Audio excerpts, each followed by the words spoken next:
yeah.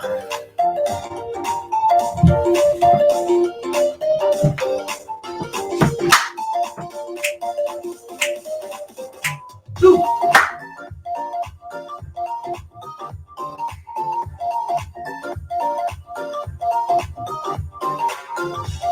It's a good way of kind of warming up.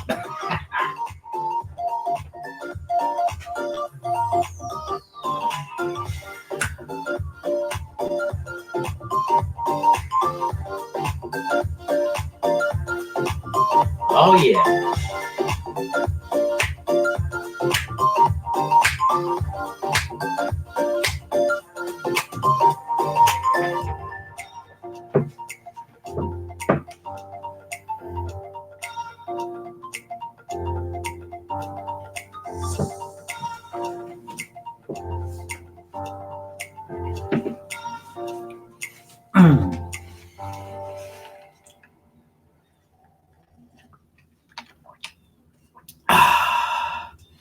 I'm scheduled for 1 o'clock, so Eastern Standard Time.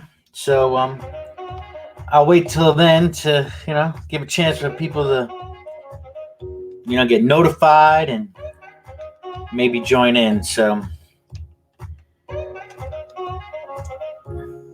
I'll be sure to put a timestamp later on so you can skip all this. I see one person out there. Thanks.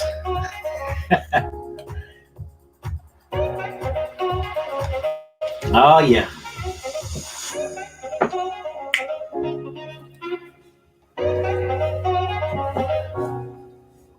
Hump Day.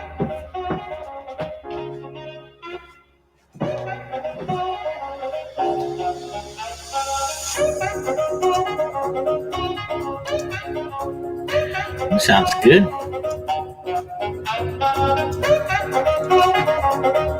Royalty-free music, people.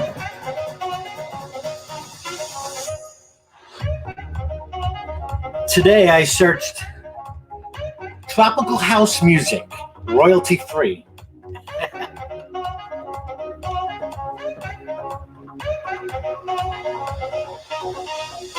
Hey, there's a wasp in my room. How the hell?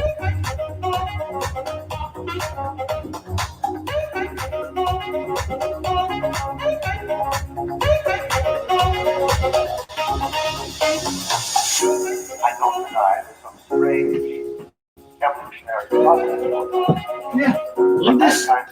All right, say goodbye. He looks young, too. You and I are working.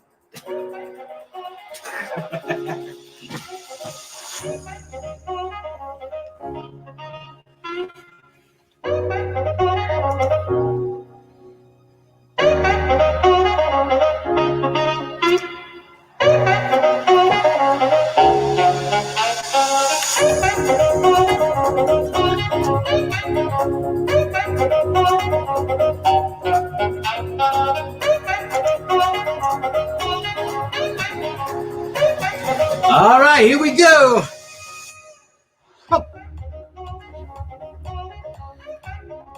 Hey, everybody, what's going on? It's 1 o'clock.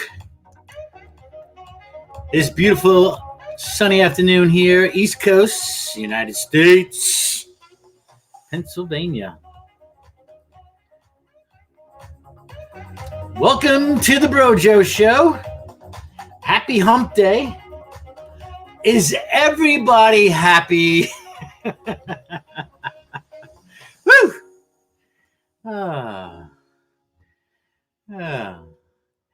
Yeah, I like putting, I want to start out with upbeat music, right? I'm feeling good today. Feeling good. And it seems, okay, a couple people haven't come in yet. And I know how these things work a lot of times when you're starting these hangouts. Sorry for any noise. I'm going to move my microphone. Okay, ever so slightly. Yeah. What I find happens is that people won't come in or comment until someone else does, So it always takes that brave one or two to come in the hangout or start. Usually people who know me already, so they come pretty, they'll come in no problem. But I don't know what their schedule's like. What I'm finding is around this time is a good time to have a hangout. Try to get some people here from the States. I don't know. I know a lot of people working now. Got it. But those who maybe over in Europe, they're a few hours ahead, so they're just coming out of work. So I know I have a couple good peeps out there. Some people just work from home. Some people are retired, semi-retired. So, but yeah. So I dropped the link in the outside chat. For those of you who don't know, Google still does have Hangout chats. All right. And Google still probably has Hangouts. But you have to pay for it if you want to broadcasting. So, but anyway, there is still an outside chat. So I dropped the link there. If you want to get a link first to come into the Hangouts, let me give you my email address. There it is. Email me, and I can then add you easily to contacts on the outside chat. It just makes it easier, I think. Yeah, need the email. So just email me there. How's everybody doing? All right. Just like most of these Hangouts, they're very organic. Very organic. Don't know where a lot of times it's going to go. If no one comes around, I can just share some clickbait news, what we usually do. And that's we go to Drudge Report or some other site, maybe like some news site. Or if somebody has something they want to share. And look at the story, comment, critique, make fun. It's all about just hanging. It's all about having a sense of community. Yes, I do enjoy the God conversation, the God talk. Speaking of God talk, I have a list of previous Hangouts. Perhaps I should do that. Perhaps I should show. Let me see this. Boop, boop, boop, boop, boop, boop, boop. Sorry, folks. Give me a moment. Let me see. I'll be able to screen share. Dun, dun, dun, dun, dun. Oh, what am I looking for? Where is it? Okay, hopefully that's it. Okay, there is the channel. Speaking God talk, I don't mind the God talk. Sometimes we just have to steer away from it, because in the end it's just the same old. But I do have here God talk, the Hangout sessions, all the way back from like 4 years ago. We had some really good talks. Okay, so if you're interested in that, and if I open up a Hangout specifically for that type of that type of discussion, this is what you get. Don't drink and talk. Don't talk with drink in your mouth. If we have these type of conversations, it's it'll be called God talk if we're going to focus on that. But usually today can be anything. We got somebody in the house. We have Captain Chaos. Dun, dun, dun. Oh, and we have Ronan on the outside chat. Ronan, what up, buddy? Come on in. Yep, hashtag clickbait news. Yep, already used it a while ago, but thank you. I should use it more often. There's also hashtag Brojo Mojo, hashtag Brojo. But if you use hashtag Brojo in YouTube, even though I have a bunch of videos with that hashtag, but only maybe a couple come on the top, and then on the bottom you get this Indian music, and it's some Indian artist called Brojo. Something I don't know. It's weird. Check it out. Brojo. Brojo. So what's up, Welcome to the man? Brojo. What's up, Captain? Should we call you Captain, or can we call you by your real name today? Oh, whatever you want, man. Okay, I'm down. Chaos. Where's Captain Order? You know, is that your nemesis, Captain Order? Yeah, he's a cook. He's been made to. He's a cook. Huh? Yep. Okay. He's no good. Yeah. Order. Wait a minute. There's a terminology, right, for like fast food cook. Order. Order up. What? Order up. No. I don't know. Fuck it. I'm a little buzzed. You know, as you couldn't tell already. So I'm feeling good. I've been toking since ever. Wake and bacon. I have to consciously have to cut down. Yeah, I do. Oh, I have quite a bit just to save on money, man. Yes, that's it. It's money. Yep. If I grew this shit, it wouldn't matter. Right? Yeah. I gotta start growing it. I mean, why not keep house plants? Why not just have some bud plants in the house? That way you could, use them at least.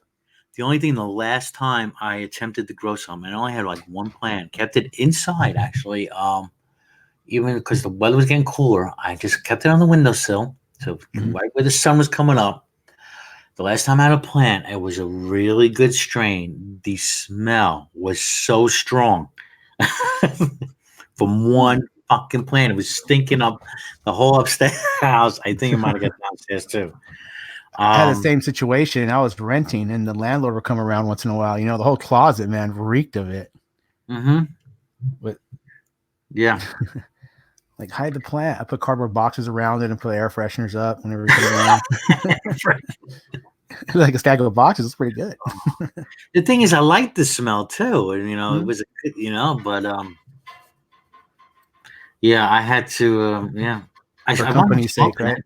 I cut it, hung it upside down and smoked. I guess that's how you do it. It was all right. Got a nice little buzz, but yeah, it's nice. You get the weed. There's no seeds in it, but I would like a seed or two here and there once in a while. I wouldn't mind, just so I can, Yeah, I save them. I got quite a bit. I have, but it's just the stuff I've been getting lately. There's no seeds. It's yeah, seedless. It's pretty good stuff. Mm-hmm. Yeah. So I don't. Yeah, I mean they're promoting the seedless thing because people always get pissed off. So you get a lot of seed in your weed, but dang, if you're gonna grow it, that's the best way to do it. Yeah, but you want some good seed, like this, like what we called skunk weed here. Once in a while, and that's what I grew and it was like you get one or two seeds that like kind of light greenish with these, those like little white crystals on the leaves. Oh my God, it was good stuff. Yeah.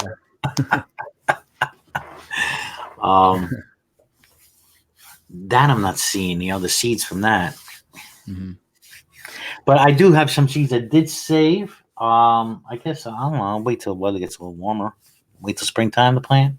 And then because I have nothing like inside lighting or all that other stuff, and I don't know.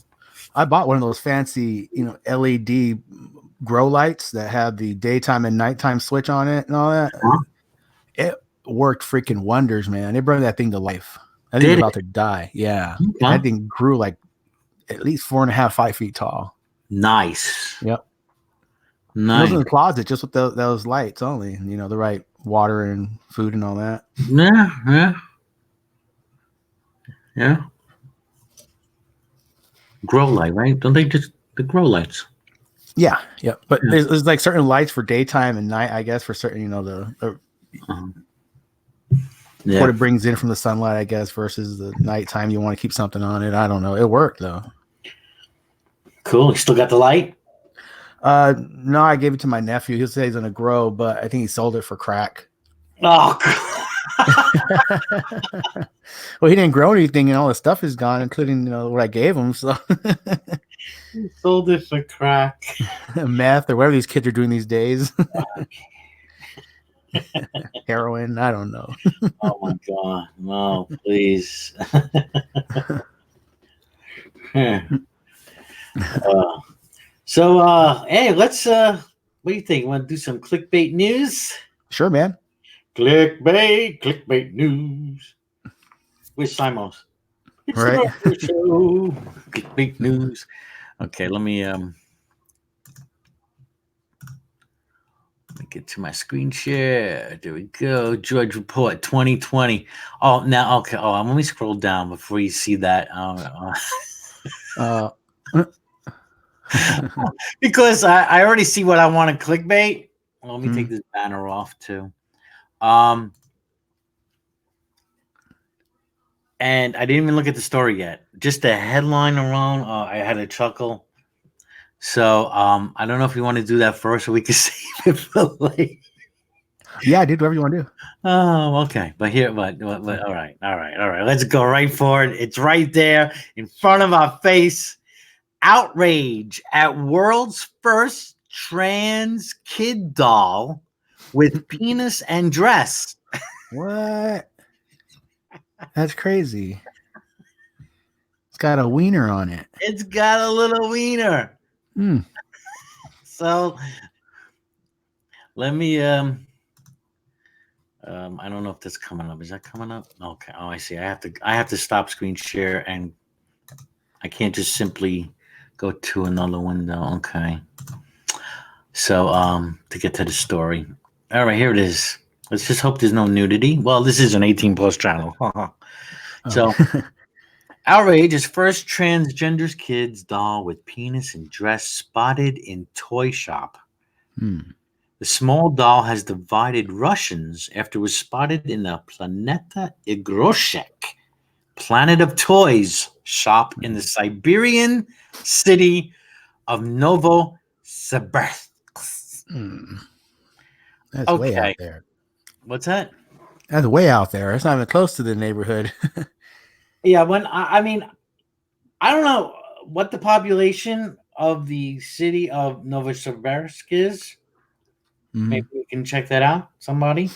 But when I hear Siberian, I'm thinking like nobody is fucking out there. Yeah, just like exiled Russians in Rocky training to fight a Russian. And there's a toy store there. Right? Oh. Chernobyl RS. Oh, you dumb Americans. Siberia has been getting warmer. We make cities. And we put pee-pee on our doors. It's okay. It's normal out here, you know? We put pee-pee on our dolls. We put a dress on it. It's fine. It's all normal out here, you know? Oh, my God. Here it is. Look at the face on this thing. What the heck? That thing doesn't even look happy. It has like a receding hairline on it too. So is it supposed to be like a plus 30 transgender? Oh my God. Hey, play on my pee-pee. This is believed to be the world's first. It's gone on sale in Russia. Now, I'm going to guarantee you now. Okay, right now, here we go. I'm calling it. This is going to be sought after doll in Russia, and they're gonna be selling these fuckers on eBay for 2-3 times. Dude, right? Yeah. Some people don't want to get their hands on it. Oh, you had to say it that. You had to say it like that.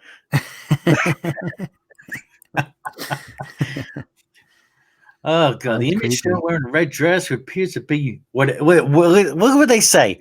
With what appears to be male genitalia underneath. I mean, what else can it? Oh, hey, I got it. It's a tickle me Tanya doll. Touch it again. Now this doll does not look too happy. Yeah, that which I think pop. Never mind. I won't even go there. What if they made like a talking doll? You know, or would you have to push the button? Photos of the progressive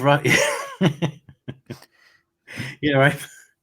I wonder. Yeah, is there a voice on this thing? It's like a push out. You know, how I hear the voice. Oh, there's going to be. The photos of the progressive Russian doll have sparked mixed reactions in the socially conservative country, where LGBTQIA Elemental PP. ZMO rights are heavily restricted. Many took to social media to express their feelings about the doll. One user, Revizor, said, Is it okay to produce toys like that for children?" Another, Gerard, suggested all they have to do is buy a medical toolkit and the kid can learn how to amputate. That's good. Oh my god! I remember you were able to get chemistry sets. I don't think you could do that now. When I was a kid, what was shit? Was it name? I'm trying to remember the name. I think it was it Gilbert? You know, I'm not sure, but I remember having that. It was a metal case. It was blue Right. and white, and it came with all kinds of vials of crazy shit you can mix together. Yes. Yep. And they gave you all these concoctions you can make and chemical reactions. Yeah, I had that as a kid. It was like really cool. It's like, I wonder if they sell that still. They probably can't, right? It was a lot of fun. It was. And then I think back later, I'm like, you know what, maybe I should have washed my hands a lot more before, like, you know, after playing with the kid. I was only like 10 years old.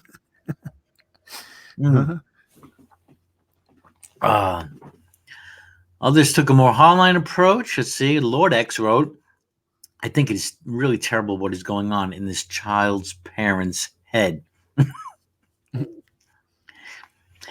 Have you considered that it could simply be a manufacturing defect? Oh, yeah.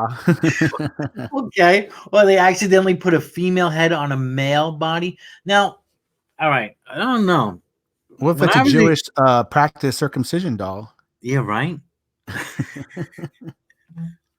The kosher collection.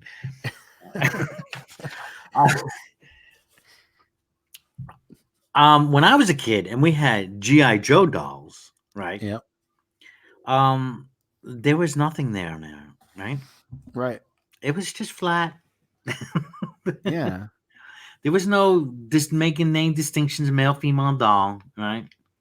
Except for the face and the the body. You know, yeah. Yeah, because the doll served a purpose. You know, you're playing with the dolls to fight with them. Or even if you're a girl, you had a Barbie doll and a Ken doll. You didn't need the penis there because it was a family type thing. You didn't want to insinuate, Right. you know, sexual positions. But then it makes you wonder, what's the purpose of having it on a doll at all, other than some kind of deviant or weird thing? Well, could the case Can you just get a doll and just say it's transgender? Just get a boy doll and dress it like a girl, or vice versa, you know? Or well, I think the thing is here, and I'm very mixed about this, and I know you got to be so. Oh fuck! I hate to. It's like you got to be so careful with your words, what you say. But in a lot of ways, I want to say, fuck you, because I think there really is a screw or two loose there. I hate to say it with these transgenders. I'm sorry. And that these dolls are an attempt to make this kind of like normalize it. Right. Yeah. Which I'm against. Now, if you want to do something like an educational tool, you're going to teach male anatomy, female anatomy, which, I don't know. I don't know. But, I don't know. Maybe. Yeah. But this, really? Right. I think I'm going to confuse the shit out of my little kid. What about the little boy who sees this doll? Oh, so she has one too. So right away he's going to maybe assume as a young boy already that all girls have a penis just like him. They just have longer hair or some shit. Right. And now kind of like screw with the kid's mind. Right. Yeah. Crazy. Is there anybody else come in the room? Oh, no, mind. Okay. We have comments out there. Anybody? Ronan, you sent invite requests. Ronan, are you in the? Oh, here. You should be in the outside chat. Ronan, Google Hangouts, hangouts.google.com. I see you there unless you're in a different account. All right. There's nobody really around. Oh my God. I better shut this off. I know you got a little peen right there. Yeah, just when I switched screens to see what Ronan. I left.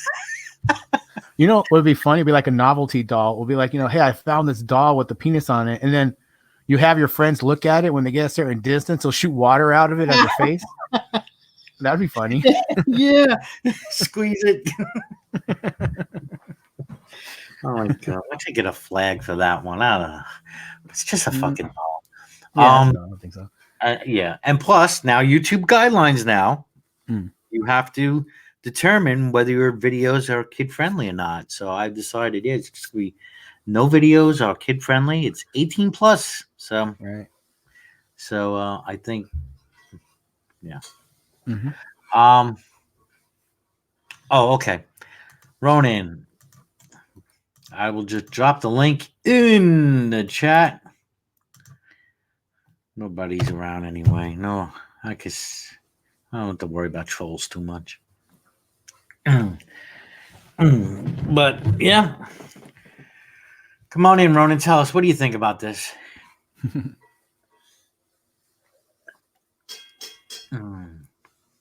I was real quick. I would say I had a crazy ass perverted uncle, and what he would do is he would get a ballpoint pen. And he would draw like vaginas on his daughter's dolls. Like baby dolls, not like on Barbies, but like on the kind they would cradle as children.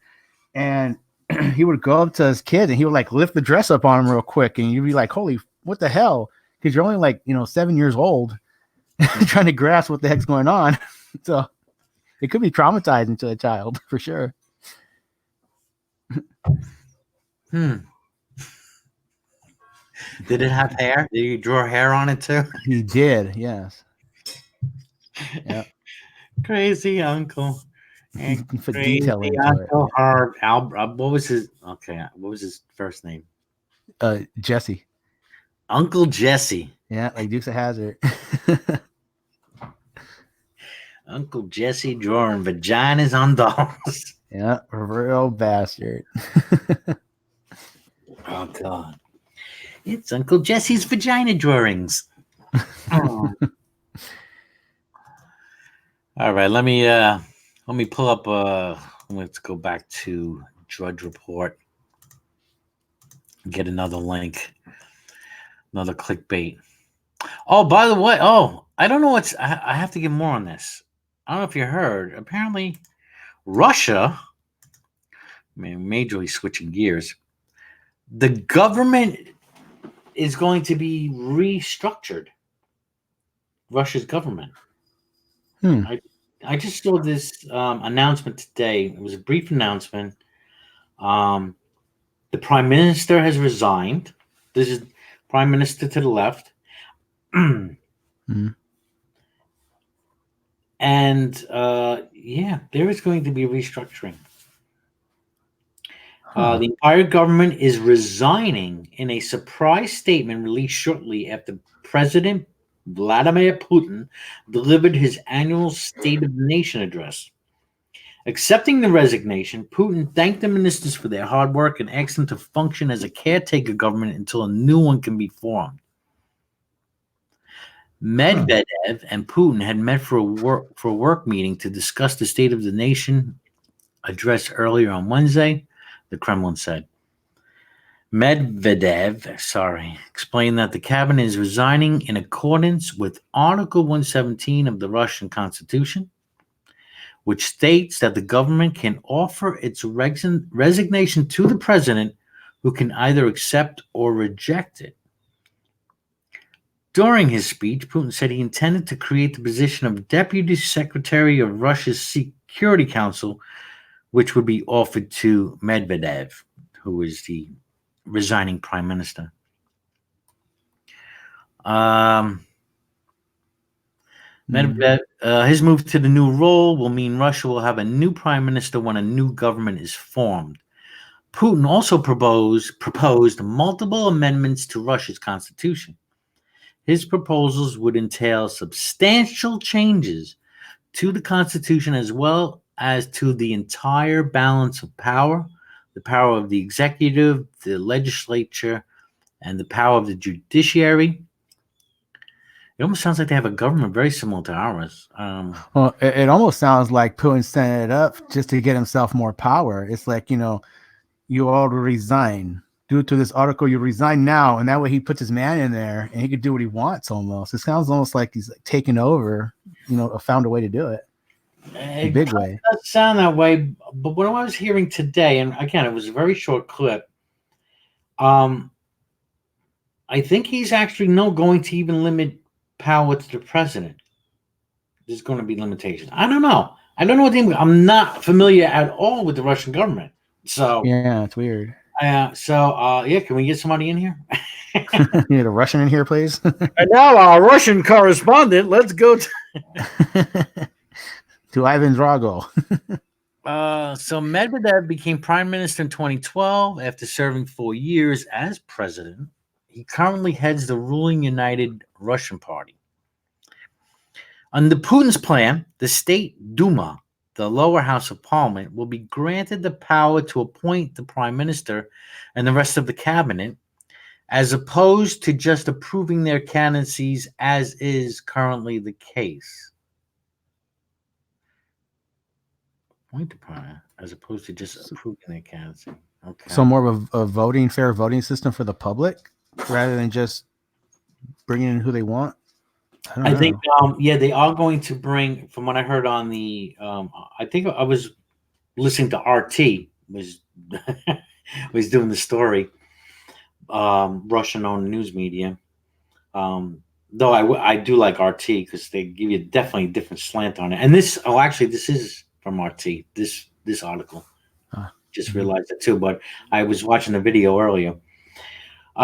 They say that, there is going to be a vote by the people. So I don't know. Quickly here, another idea voiced by Putin is to make the consultation body, the State Council, a permanent fixture with its status and role written into the Constitution. The president praised the council's effectiveness, stressing that its working groups ensure the most important problems for the people are thoroughly looked into. Yeah, okay. Any government, right? I'm always going to be like, we want to make sure the problems of the people are looked into, But let's see. Russia and Global Affairs editor-in-chief Fyodor Lokyot. I'm not even going to attempt to. Told RT that the change will be a step towards the diversification of power at a time when the country is being, quote, increasingly governed in a manual control mode and fully fixated on the president.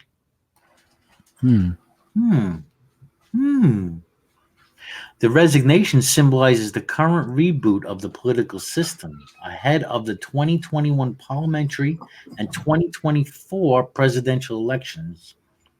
Dmitry Badovsky, head of the Moscow-based Institute of Socioeconomic and Political Studies, told RT.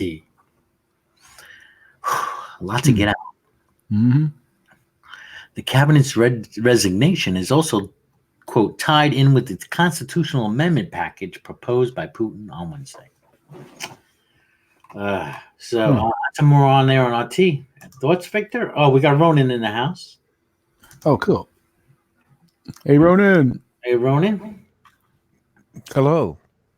Hey, well. Oh, I'm sorry. I didn't screen share the story.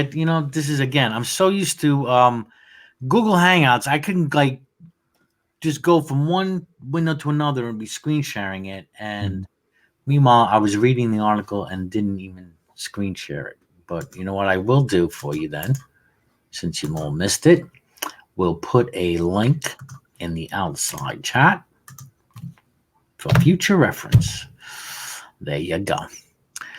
So, Ronan, have you heard anything about this? Unless you have comments on. Oh, yeah, Wayne, what's your thoughts on that transgender doll? It's quite interesting, but someone is capitalizing on the idea. Mm. Okay, that's all that is. That's how I see it. They see an opportunity to a transgender doll. There's no such thing. Let's make one transgender Barbie. Okay, got it. You know, and they're trying to make some money. You know, Well, it's not exactly a Barbie, but well, I'm making things up for the fun of it all because it is rather funny. You know, transgender doll. You know. Mhm. But then again, it's put as a collectible. I can see it, but in terms of general consumption, no. You know, because majority of people, you know, they're heterosexual. It's going to be a novelty item. Yeah, it's a novelty item. Mhm. Collector. It's a collector. That's all that is. Mhm. Which is a good idea. You know, if you want to, you know, be an opportunist and capitalize on the situation, why not? You know.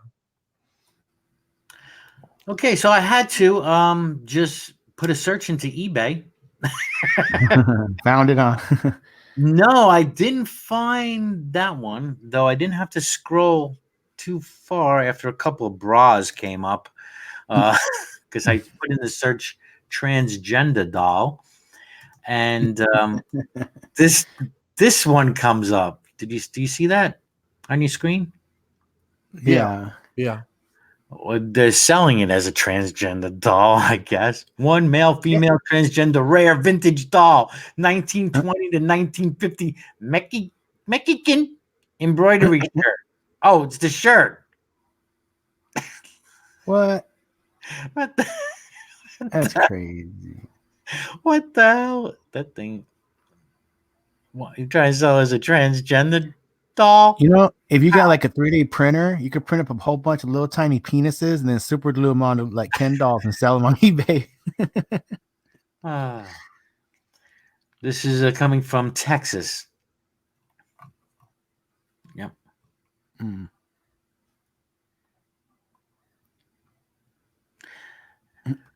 Funny.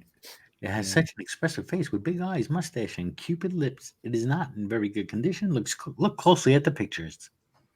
What makes it a trans doll? Yeah, I don't know. I think they're just trying to do it for clickbait. Yeah. See, Yeah, so I definitely. put in transgender doll, and Mm-hmm. I get the cross-gender, transgender. These are the strap-on bras that some of these the transvestites are wearing. I guess right there. Oh, they So- got like titties in them already? Yeah, they got titties in there. See, boobs, cross-dressed, Whoa. silicone doll bra, breast forms. Straight posing. Mm-hmm. If I'm gonna go tranny, I'm gonna grow my own fresh titties. No plastic for me. No girl. Here's another one. Vintage transgender, one of a kind, Pee-wee style. That thing looks creepy. It does. It's like Bam Bam from the Flintstones, like with Chucky. Chucky, it does. It does. It's a cross between Chucky and Pebbles. Right? Yeah. Heidi ho! I'll be your friend to the end.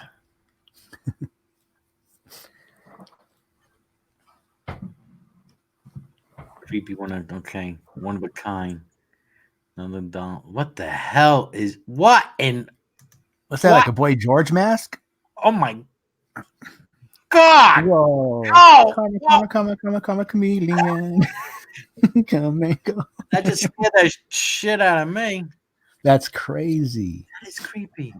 Mhm. That's a lot of Botox. Oh, that's weird. It's Is that like a mouthpiece they put in their mouth, right? a whole Is that what it mask. is? It's a mask. Whoa, that's creepy. Yeah, that's it's kind of cool. Whoa. For Halloween, that really freaks somebody out, Yeah, right? that'd be Mhm. great for Halloween. It almost kind of looks like they made a mask out of a sex doll. Right?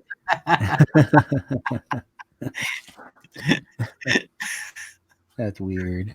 Oh my God! Maybe that is the mask. You all right? You can be a. You can be a.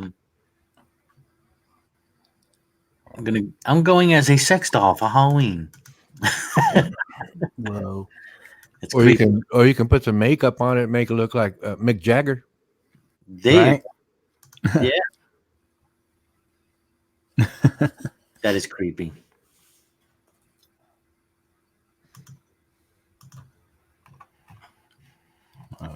People are crazy. See the rabbit holes we go down, people. You never know what you're gonna find. That's what's interesting. That's it. Never know. You never know what you're gonna get at the Brojo show. That's right. Look at this mask. Kingarumi. Oh wait, it's not screen sharing anymore. Oh, it's not? Uh-uh. Okay. Oh, yeah. Okay. Thanks for telling me because I guess Both these rabbit holes led to penises you wouldn't expect to find there. All right, I'll quickly show you this and then we can move on. Do you see that? Kingarumi?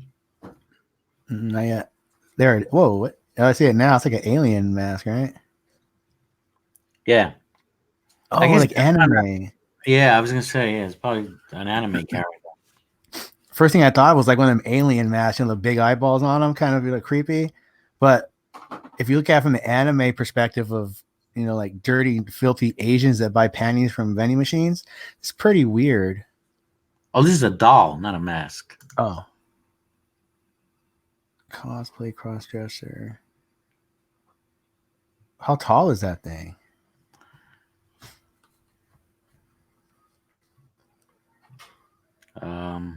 No description. No mask. Wow, we're getting into some weird stuff here. Yeah, look at that. T-girl. But this Wait, sells for a okay, I reason don't because know- people I are don't into that. I'm trying to get it. I was okay. I saw that. Fake You saw news. that, I know, right? I'm like, okay. I don't know why they put it under this. Oh, probably because you buy the mask and then buy the boobs and go out on the town. Okay. Because there's similar items. There's no description. That's what I was looking for to get how tall it is. But I guess then it goes down frequently bought together. All right. So it might be a mask then. Oh god. Like a full mask. Well, let's see if I go down description. Why am I going to get that other stuff? Oh, okay. We're not going to go any further. But that is kind of weird. I don't know. All right, it's made That's normal to some people though, so it's weird. in China. So it's $350. So I don't know.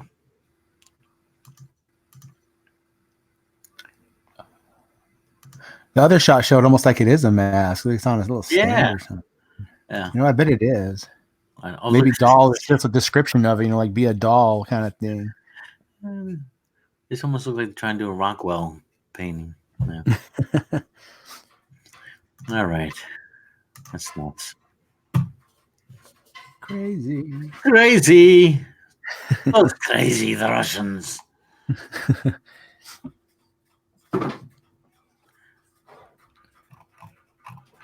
All right.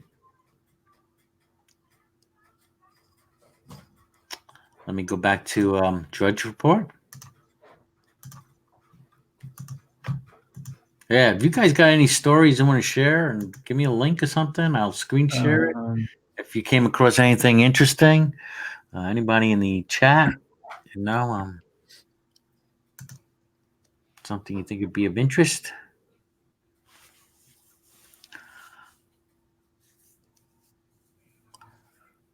Do you see okay, do you see that screen? I think you do, right? Yeah. Yep. Yeah, I see it. All right, I'll make sure. Okay, I can look back. So man hangs large swastika in station. What? Where's that at? Let's find out. And again, let me make sure I stop screen share. Well, this is science. Scientists have created from chemicals an organic robot. It's small, but the potential would be, for example, because they can do it, the scientists can have it replicate. I won't get into those details, but the thing is, they can develop it right to the point where it would be some kind of object. I don't know the final shape, obviously, but it would organically go through your house, for example, and clean up all the floors, go outside to a designated spot, and it would defecate. What it would defecate would be the dust, for example. Right. No, I'm building on the basic story, but the potential for that is outstanding because chemically, scientists have now created something organic, right? So it's not really going to harm the environment. If anything, it'll help. You can have it, that organism or organisms, plural, based on whatever duty they have. You can have them to the point where they would catch cockroaches, for example, or make them small enough to get in there and basically kill all the termites.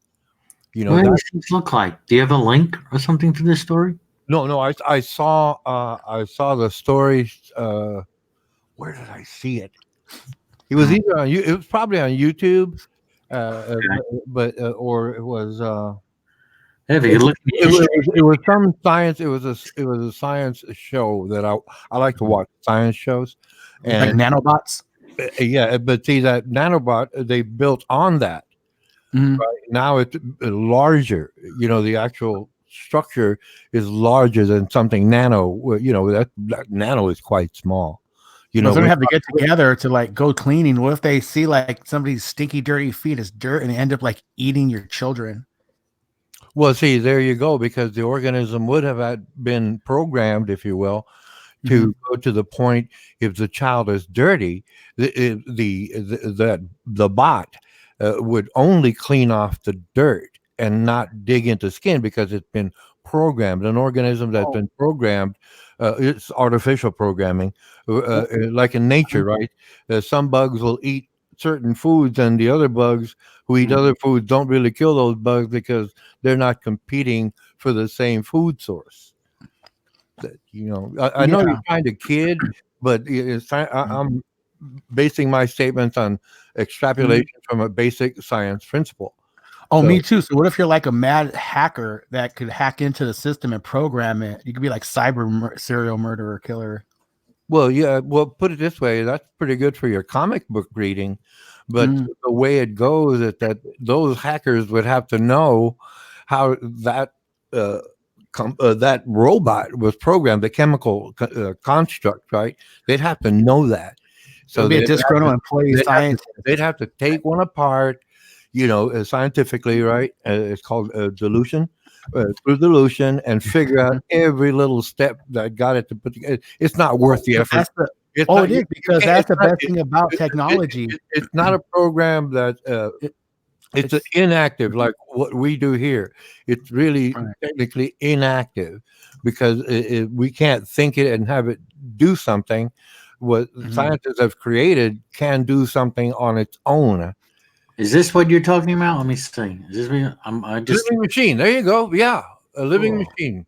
21 hours ago. World's first living machine created using frog cells and artificial intelligence. Yes. I thought slaves were the first living machines. Oh, Like I said, you know, it's good for your comic books, but you know, I was keep going. Don't say anything. It makes for good conversation. Oh, yeah. This is interesting. Scientists use computer algorithms to quote unquote evolve an organism that's made of 100% frog DNA, but it isn't a frog. Right. It's what they can do with stem cells, but obviously people have issue with that. But they're using a frog. So by giving it different chemical elements, it could make that frog cell turn into whatever it wants in a way that the frog cell's capable of doing. The same way they do with stem cells, right? Well, yeah. Well, if they can get to that point, because they'd have to combine this technology with stem cell technology, and that's another difficult plateau to reach. That, I mean, in and of itself, in isolation, yeah, they're both good, but to get them to work together, that's going to take a couple of decades. But yeah, there is a lot of potential for that. You know, you put it this way, they can. I'm imagining here because I can imagine. I understand science. The science of it all is that they can make a robot. They can literally, make tons of, right. They might be in ranging any size, I guess, from an actual soccer ball to maybe a beach ball, for example, and they drop them into the ocean and they eat all the plastic, right? And they can because they eat it, because of the algorithm and the chemistry and all of that that I don't know how to do, they can actually have it eat the plastic and break it down into organic compounds, right? Because right now there is a new bacterium called nylonase, right? And it eats nylon. It was found in Japan, and it eats nylon, right? And then say, oh, okay, that's nature just adapting to conditions. And then, well, man obviously is going the other direction, trying to figure out nature. Now it's getting closer, basically scratching the surface. But if they can go through that, the funding, that's what it comes down to, and really develop this, man, that's going to really work for the world, because they'll be able to do this and just make so much of it that it can clean up the oceans. That's just one of many potential. Well, according to this article, they want to use it first to transport medicine inside a patient's body. Well, yeah, they have that already. In nanotechnology, they're already working on that. Yeah. That's like I said, all of these ideas. It's like, man, we've barely started. To be honest about it, we've barely started. When they can get all of this working, man, it's going to work great. Then the volcanoes will do us in, but that's another story. Xenobots. And it'll be the most difficult thing will be to break down radioactive decay matter, right? That's like way out there, man. Way out there. Yeah. Way out there. Well, again, so like thinking, because now also about the the nefarious uses, right, of this book. Yeah. Well, yeah, those other people can figure out how to do it. Yeah, but then because of the science and the computing power that we have, they can set up an algorithm to that robot, produce that robot in quantity, and have it fight. And so, robot wars. Yeah, it's always going to be that. AI may be specific to America, for example, but China may create its own, Russia, India, so on and so forth. So they're all going to eventually try to fight anyway. So, but if this is just beneficial, just for the sake of humanity existence, it'll work great if they, obviously can develop it to that point.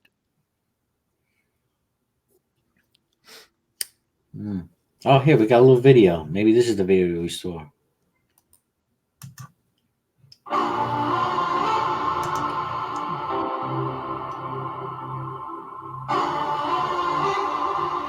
Yeah.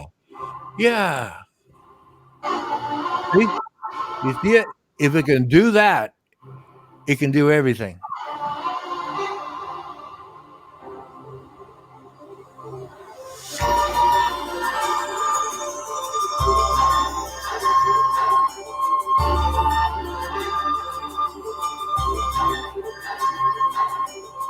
Wow.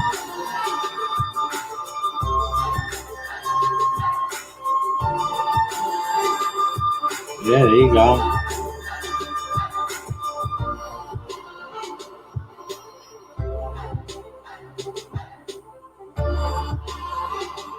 Wow. There you go. Wow. Amazing. Yeah, it was another video, but those short snippets of footage, it was in the other video also. That's the part I remember, and I'm saying, man, this has potential. But see, if you notice the details in the video, you can get it to work and grab a piece of plastic. No. I'm going further than that and saying they can program it eventually so it'll process that piece of plastic. So basically, we're just talking the Model A. Really, we're just talking the Model A. Really, they have a long way to go, and it's promising. I like it. Yeah, the science of it all. Yes. Oh yeah. Imagine, it's like a person who seldom eats vegetables. They prefer their, steak, uh, and want to eat steak and steak only. That's not the best thing in the world. And they can produce, these little robots. You just put them in a glass of water and drink them, and they'll help your digestive system, for example. There's a lot of uses, potential uses for it. I can imagine many things here. So I think you grasp the concept. Robots going inside people's bodies, fixing Sure, organs. sure. You had mentioned nanotechnology, right? Yeah. So they can put it into your blood. That's still another robot. I mean, on a smaller scale, but yes, yes, that potential is there. And I It's think continuously repairing your cells so you never grow old. yeah, well, no, that's kind of different. Is where we Why get not? in. Why not? Now we're getting into actual, genes and gene splicing, DNA. That I mean, put it this way, it's possible. It's possible, but like I said, they're only starting right now. It works in my comic books. Jeez. Well, sure. I mean, I remember I wasn't at the comic books that much, but I remember the Dick Tracy thing where he would look at his wristwatch and talk to it. Uh-huh. Nowadays, people do it all the time. Yeah. It's great. It's Yep. great stuff. I think there's a lot of potential for that. And benefits, like you had pointed out, the person might be able to live longer, a healthier life. But I'm not saying, in terms of age, I'm saying just more quality within a life cycle. If they can figure out, which they can't right now, how to basically keep the body young, have it program it, so the body will stay at 24 years of age, prime. Well, if they could get stem cells to create new material as far as organs, let's just face it, they're making organs, right? Hearts and whatever. Yeah. And you're talking about nano or like some type of a bot that could break down bacteria or break down certain elements and dispose of them in a way. Then why not one rebuild and one tear down? That's nature anyway. So you could have, some taking out the bad and some rebuilding it. So it might eventually, in the far, far future, keep everybody young. Yeah. Yep. Yeah. Now that you're talking, all of these ideas running in my head, I imagine a little nanobot, basically using stem cells to go into the brain and have it rejuvenate, all nerve endings, Like a little mini 3D printer. construct the brain, just hot rodded, if you will. That'd be cool, right? Yeah. Well, I see that potential. I can communicate with the gods now. What do you want to know? No, I don't think we can go that Do you far guys yet. have, It'll be a long time. A speaking very of long. robots, do you guys have in your supermarkets the robots? Yeah. Robots. Yeah, I went. It was the first time I encountered this about nearly a year ago Mm. in I believe, was it Giant? Was it Giant supermarket? I think it was. And they have these robots that go around up and down the aisle to they scan barcodes on the shelves to determine, if it needs restocking. Mm-hmm. So instead of some stock clerk going around, yep, it goes up and down the aisles, and then it'll beep, make if you're gonna come near it or something like that. I'm like, first time I saw this thing, I was like, what the fuck is this? I was like, is it looking at me or what is it doing? That'd be weird. They're gonna be, well, then look out for them. They're coming to it. Supermarket, even a Walmart near you. Right? Self-driving trucks and all that good stuff they're doing. Yeah. Well, that's what these robots do. Let me see if we can give you a picture here. Well, yeah, it looks something like that. Mm.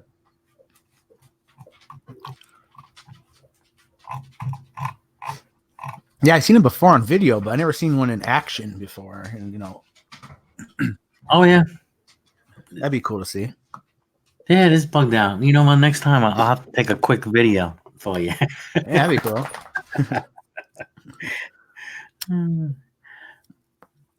I don't know. But let's see. To refrain heard repeatedly at this National Retail Federation trade show and convention. Let the robots do what they do best. Free up human employees to do what they do best. Smoke breaks. Right?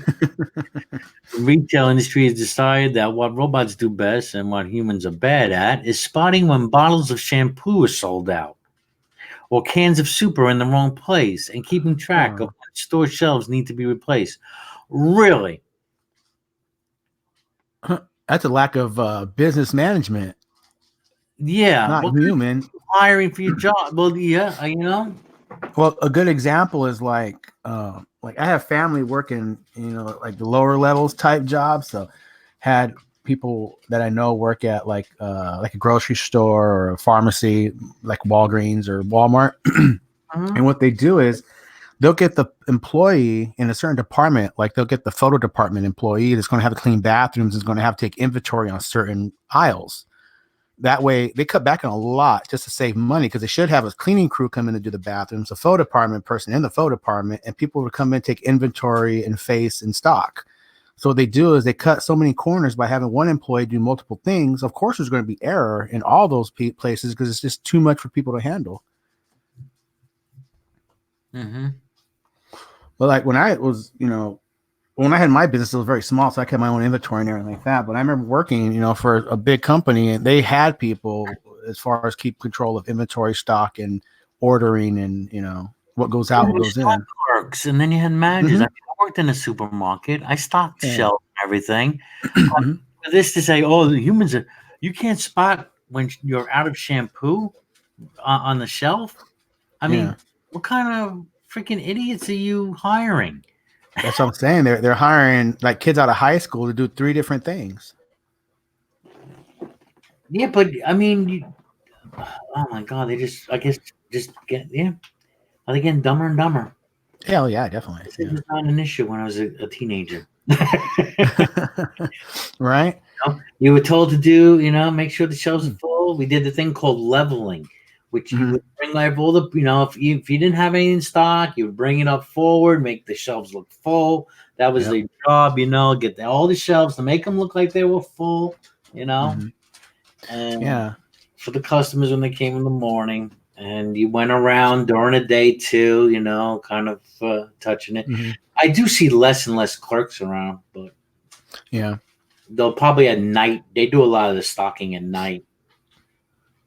And also, there's a lot of there's no pride in anybody's work really. They they herd their employees like cattle in and out at different shifts and different times. There's really no like camaraderie or anything there. It's no pride. It's just people just want to do their job, get the hell out of there, get paid. Nobody has respect for it. Well, I'm not saying nobody, but the majority, because you could walk in any place, they treat you like shit. There's no customer service, hardly around like there used to be. Unless you go by the register sometimes. Sometimes service ain't too bad. Yeah, that's true. You do run into, once in a while. But will we get to a point, right?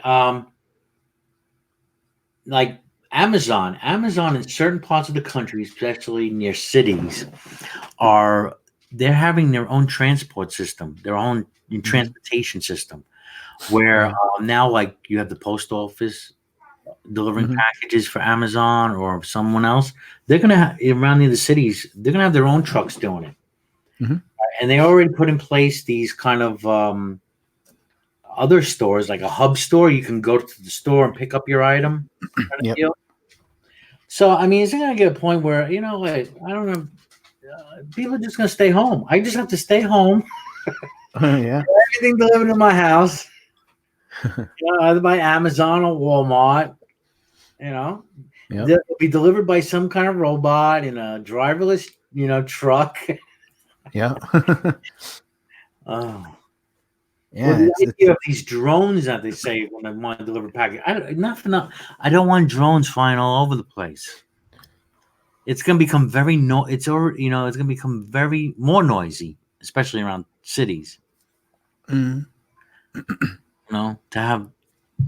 But with more of these machines taking over, it kind of brings it to a point where, more people are becoming obsolete in their jobs.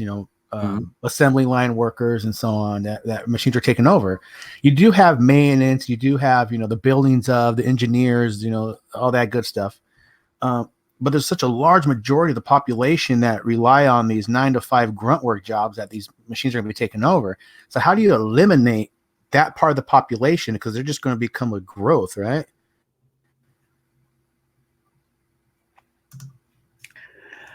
It's like those Georgia Guidestones. You have to eliminate a certain amount of the population for it to function properly. Yeah, this is where I don't know, man.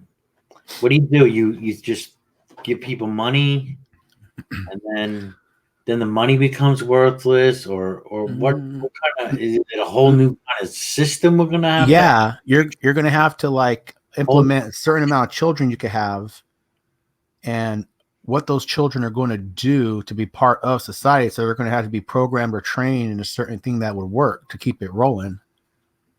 If you're not producing, you're not contributing to what's happening, then what are you?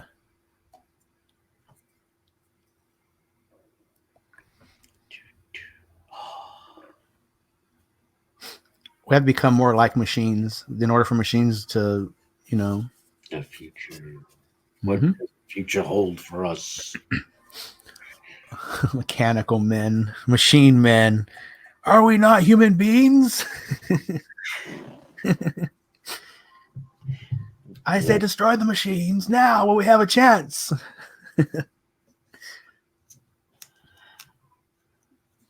Before the machines destroy us.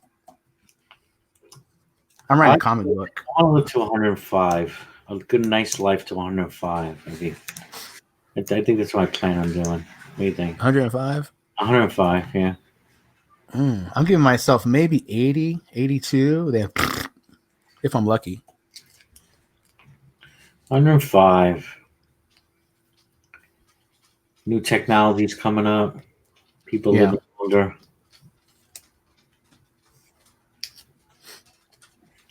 That's if I take care of myself too, right? Yep. That's the big part is your health. That's it.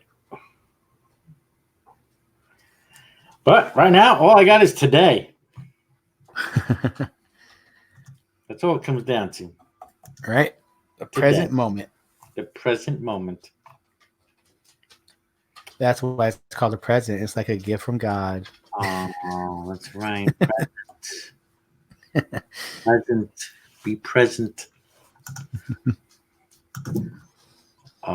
Let's see what kind of stories we got here going on.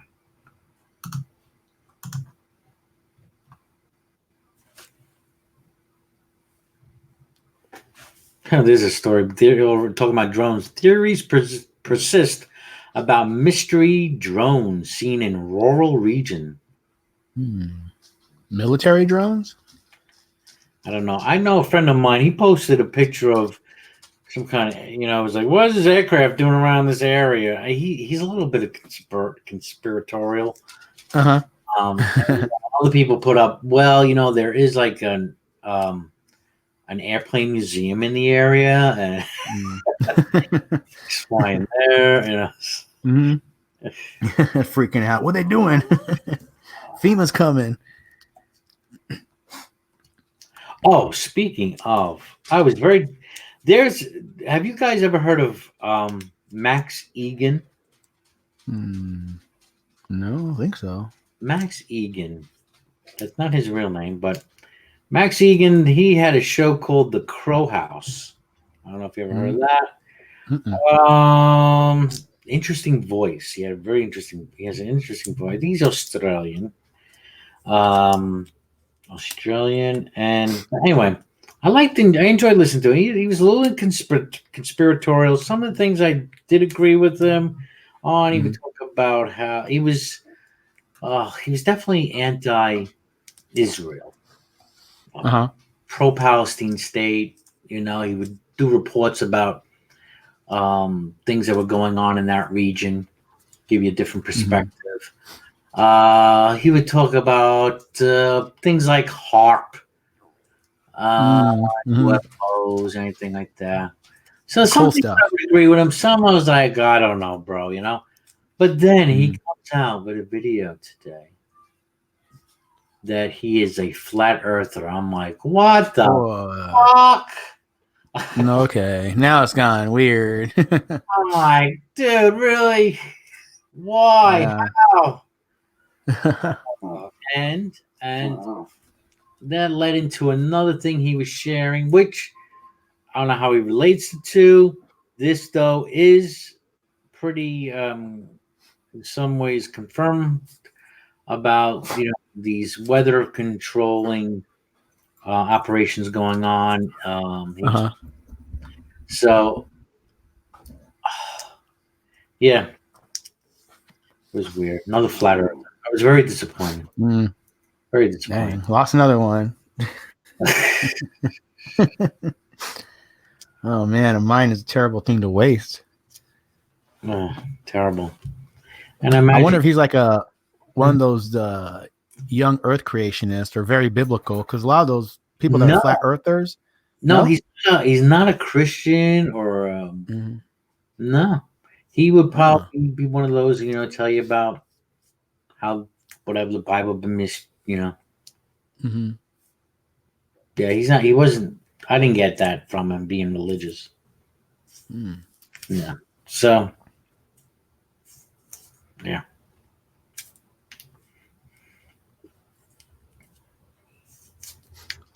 What else am I looking at here? Compelling new evidence your cat might eat your corpse.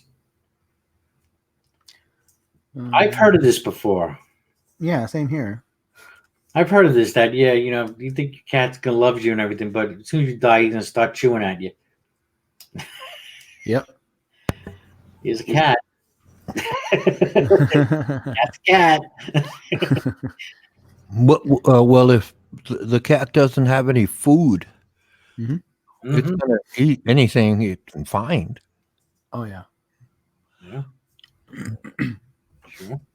I worked for this one place. We used to make these phenolic, fireproof signs with wood grain. We did it for a lot of the city offices, and we did it for the coroner's office too. And when I went to go deliver, one of the first thing I asked was about the cat question, and the guy pretty much replied, "Oh, many times, many times." That's why I say get a dog. A dog will lay down next to you and die with you. A cat will eat your face. The mourn your loss. Mm-hmm. A good dog, you treat well. Good dog, yeah. Oh, what else we got here? Vatican appoints first woman to senior role in the church. Oh boy. Ooh. Ooh. Well, administrative. It has to be because they can't.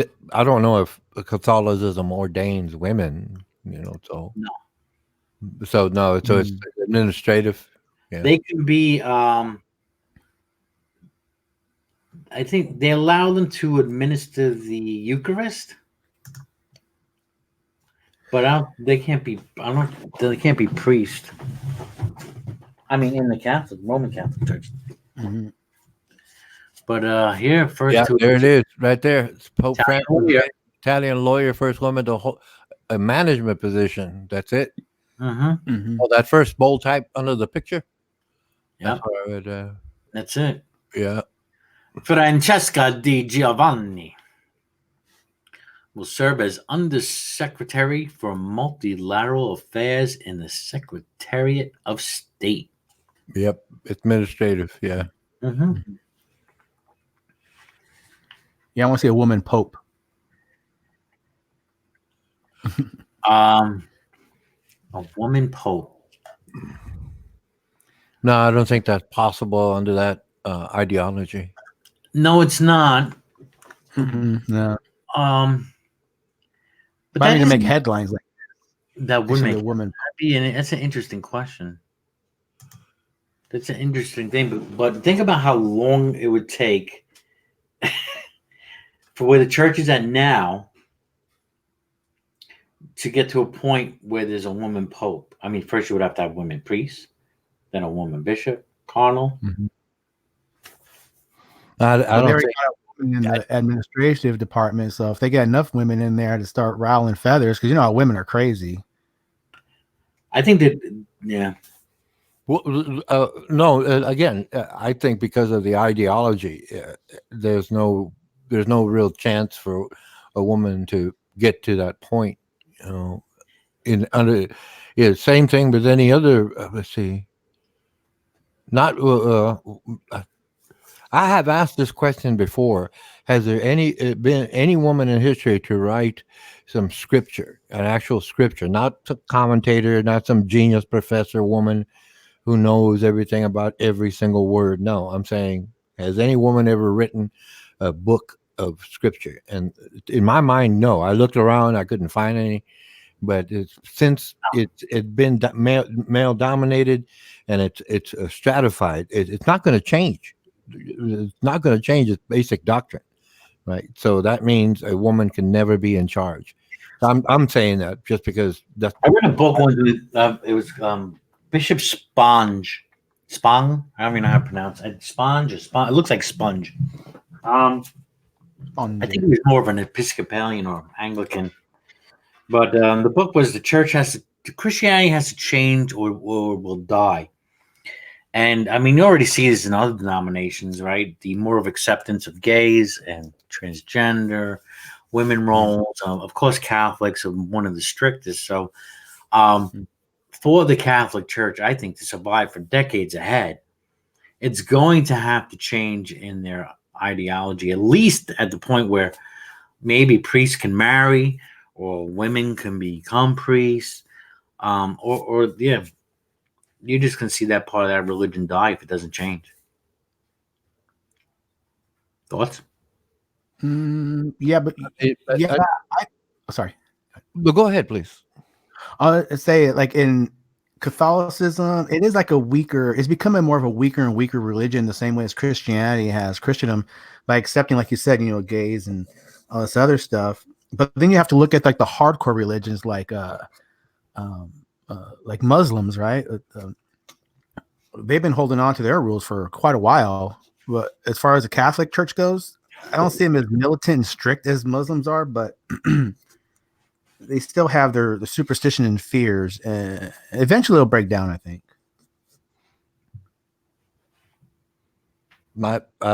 Again, I just don't see it. They have a very strong position as a group, yes, because of their history, and they want to maintain that history, just as stringently as possible. Mm-hmm. So, to me, that's why I said they're basically stratified in human history. It's not going to change because a lot of that comes through emotions. A belief in something is a feeling, and faith is it's a feeling. That's what it is. Religion is an actual mechanism, and it's two different things. So please, I'm not trying to get anybody mad. I have no issue with faith, which is an emotion, a God. I have an issue with your definition of faith. Yeah, but really, please go ahead. How so? You're calling it a feeling. Yes, because in Hebrews 11:1 is an example I like to cite. It goes on. Now, faith is something in hope, and hope is an emotion. Substance of things hoped for, the evidence of things not yet seen. Right. So that is an anticipation of something, which is emotions. Okay, technically, that's what I'm saying. I'm not saying a red. Always confused. They always confuse the shit out of me. Even when I was a Christian, I was like, "What the fuck is it? This is like just this nonsense." Yeah, well, no, but look, I respect what they say in that book because that's all they knew at the time. Okay, and it's based in emotions. But there'll be Christians that will say, "I don't know." They will say, "No, we have some kind of evidence." That we can build a faith upon. That's why when you do speak to Christians and they mention, or I guess people of any faith, when you do mention the word faith, it's important to get what do they mean by the word faith, because you could just have faith where it's something you trust in. It's a trust. Yes, but that's isn't that an emotional application in reality? No. Not if I put it like in the context, say, simply of having you have faith in something because of past experiences. You know, Again, a trust. You keep going back to a trust now. right? If there's an evidence of Again, again, this is all my original statements. No one else has said it. I've never read it. I've looked for it. No, I am saying, I understand that because of our youth as a species, we didn't know any better. We have higher order thinking skills. We can think in the abstract. Okay, and man at the time could only deduce something. To deduce is to basically reason, right? And reasoning is not inductive, which means to test something. So in science, for example, if there's no real evidence for a God, they don't test it. Nope, you have nothing we can look at and test independent of your claim. So if it's not logical, it's emotional. So that's where I posit that faith is an emotion, and people have the right to their emotions. I have no issue with that. The mechanism of religion is the problem. Okay, saying believing in things you have no evidence for. Well, right. But again, I cite Hebrews 11:1. So that right there basically sustains my point and or position that it's evidence of things hoped for. Okay, I don't see it. I hope for it. In other words, like when I was a teenager dreaming of a beautiful girl, I hoped all day and played with my penis all night. Still didn't get the girl. You know what I mean? But yeah, yes, I'm just trying to throw some humor into this because it's not something that's to be argued, but rather accepted as two different ideas that work in our reality. What we think and what we do. Okay, that's two different things. And we think in something like, I could be a big fan of NASCAR racing, and that's all I ever think about it. And all I do is go to the races. I could be a big fan of God, and all I do is go to temple or church or mosque or whatever, right? But I have that feeling. I anticipate something. I have faith in something that it will happen to my advantage. In other words, our team wins. So that's where I posit, argue, whatever you want to say, right? That it's an emotion. Okay, I can accept that. But if people claim there is a God, He is real, okay, now we have to stop and ask, okay, may I have your? So what do you think about this verse 3? If we're gonna if you're gonna use Hebrews, right? Okay. Through faith we understand. Right. Just believe it. Just believe it. Keep going. Well, I'm thinking understanding is you're having some kind of reason. Yeah, because I understand my football team is going to win. Yes, that's faith. I believe. Through faith we understand that the worlds were framed by the word of God. Word, right there. Word. Word should have been capitalized, by the way. But no, the word. What is a word? Well, then now just because one is saying it, pronouncing it. I have a Mercedes. Okay, let me see the keys to it. I have a Mercedes. Let me see the keys to it. Well, it's right out there. Okay, go start it up. Again, faith. It's an emotion. Again, this writing here, it's all based in emotions. Nothing. Again, there is nothing wrong with it. We are feeling creatures. Okay, I'm not trying to disparage the thought and emotions behind it, but rather the actions and reality based on that construct. Two different things. Again, please. So I'm not trying to argue here. I'm pointing out that what everything here is saying is based on emotions, because that's the first sentence there. What if I replace faith here with emotion? So by emotions, Abel offered unto God a more excellent sacrifice than Cain? Yeah, right. It sounds right, doesn't it? It sounds. I'm not saying it is. I'm saying this is my best idea. I think it was more of a hope, I guess. Yeah, that's a Well, yeah, but what is the hope? What is the hope? I hope again a teenager. I hope I get a girl. Hey, I really do have my hand. It's Uh, an you know, I'm- expectation, right? So what the thing is, what is that expectation based on? right. Is there any valid reason that you have for that expectation? Can you It- justify that expectation? Well, yeah. Again, because we are a young species, imagine an adult talking to a child. Hey, we're going to go to the park tomorrow. That's anticipation. The child is I anticipating. get cotton candy. Pardon? I hope I get cotton candy. Yeah, I hope I get cotton candy. Right. That's what this is. All of this is saying, and all the other scriptures too. I'm not saying that one is better than the other. They explain it based on emotions, and there's nothing wrong with that. Again, there's nothing wrong with that. So this is interesting. If I go down to verse 6, and it says, "But without faith," because Christians will quote this very often. It's a very popular scripture. Yeah. But without faith, it is impossible to please Him. Right. He that Him comes to God must believe that He is a rewarder of them that diligently seek Him. Right. So without emotion, you're saying without emotion, it is impossible. Yes. It said, but without faith. Again, that word. But without emotion, it is impossible to please Him. That should have been capitalized. Yeah. Again, well, that's it. Just transcribing things, but the point being, again, it's there. How I perceive it. Again, I could be wrong, but this is how I perceive this. And like I said, I'm not saying it's wrong but without faith in your football team, it is impossible to support it. For that cometh to the championship must believe that it is. You bring up a good point, though, right? Oh yeah. But again, so faith in my football team is a very emotional thing. That's my team. Yeah. But then the other team, you're the Christian team. The other team is the Muslim team, and then you got the Jews team, and then you got the Hindu team. You could say it's any label. It's any label you want to put to it, but the details in it again are descriptive, right? I'm sorry, prescriptive. This is what you will do if you believe in this word.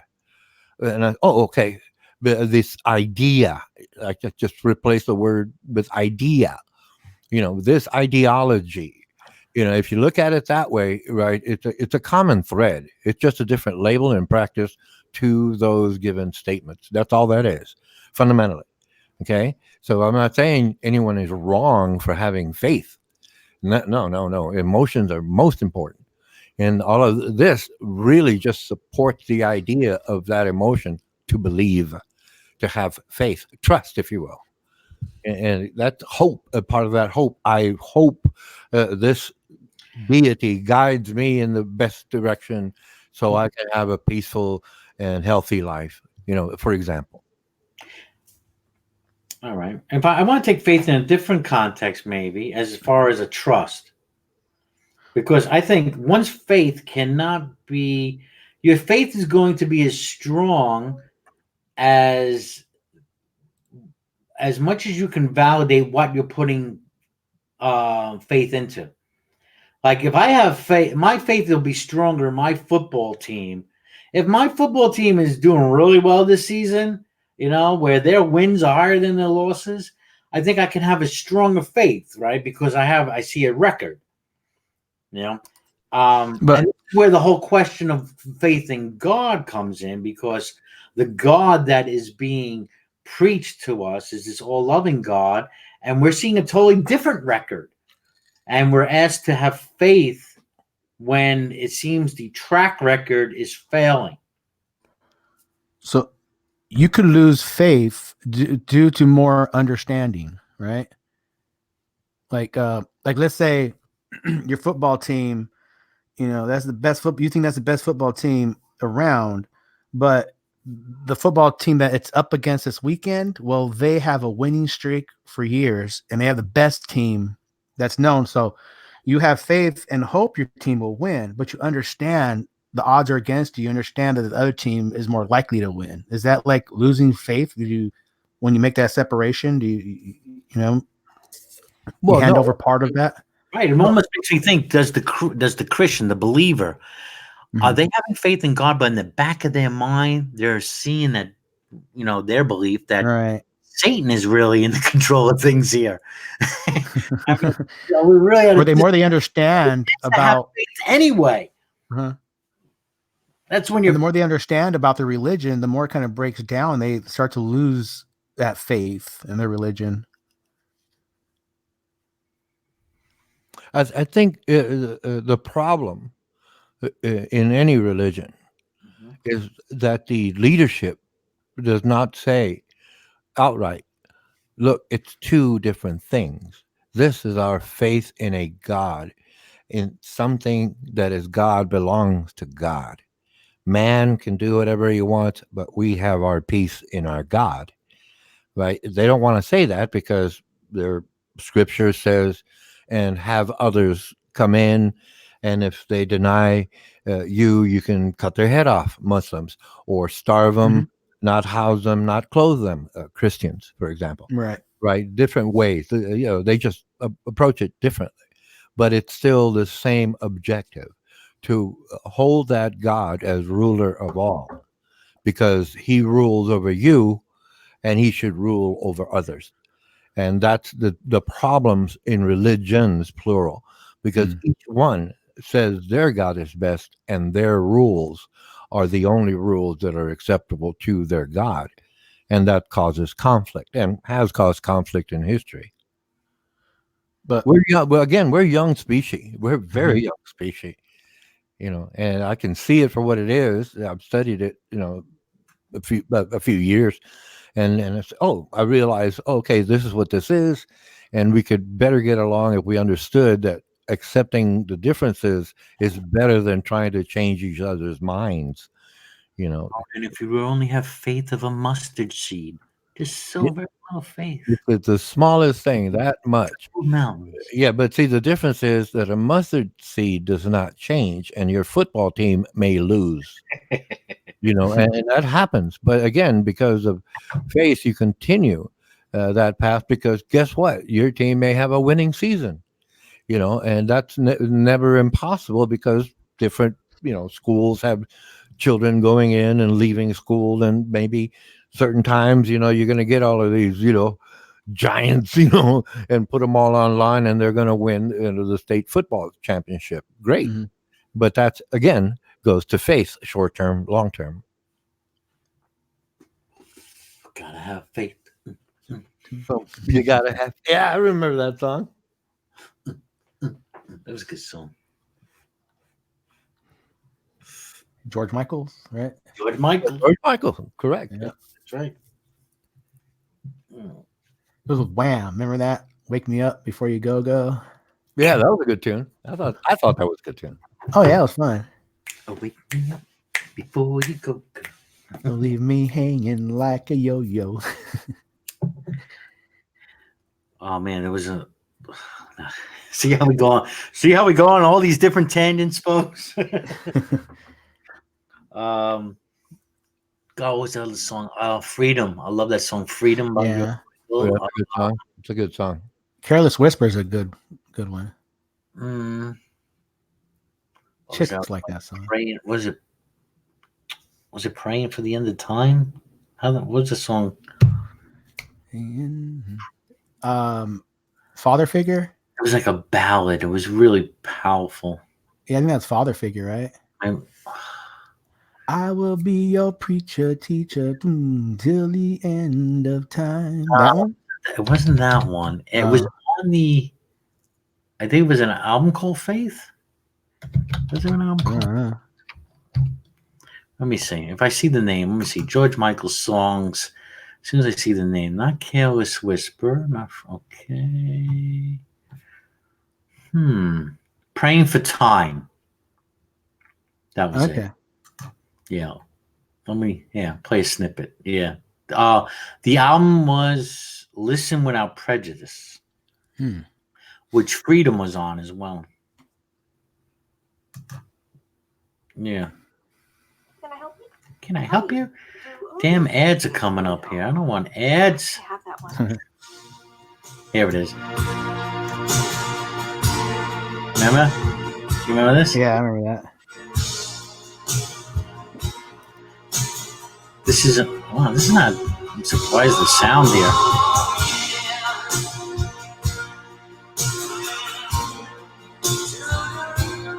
Okay, copyright, man. Copyright. You Commentary. George Michael. no. Someone, I forget who it was, some time ago, right? They figured out how to beat that, right? Not get tagged for copyright. And what they did, they would play. I'm guessing 5 seconds and stop, right? And then they play 5 seconds and stop, and they could get through the whole song and not get a strike. Yeah. Usually, I think you're good for about 15 seconds. 15 seconds. I'm guessing. I don't know. I don't know. Give you a claim. I got really a bunch of copyright claims because they don't strike your channel anymore. As long as your channel is not monetized or that video you're doing is not monetized, yeah, they'll just say, yeah, don't worry, you got a claim. This is what I get most of the time. You got a claim, but don't worry, you don't have to do anything. We're like, okay, no biggie. Though it all depends on which record company it is, because you could get totally blocked. It'll be blocked out of every country. But usually a good 15 seconds. Or you could play it at a different speed. That might throw the algorithm off. Yeah. I don't know. But I like that song. I really like the vocals and it's really well, listen when he comes and he sings.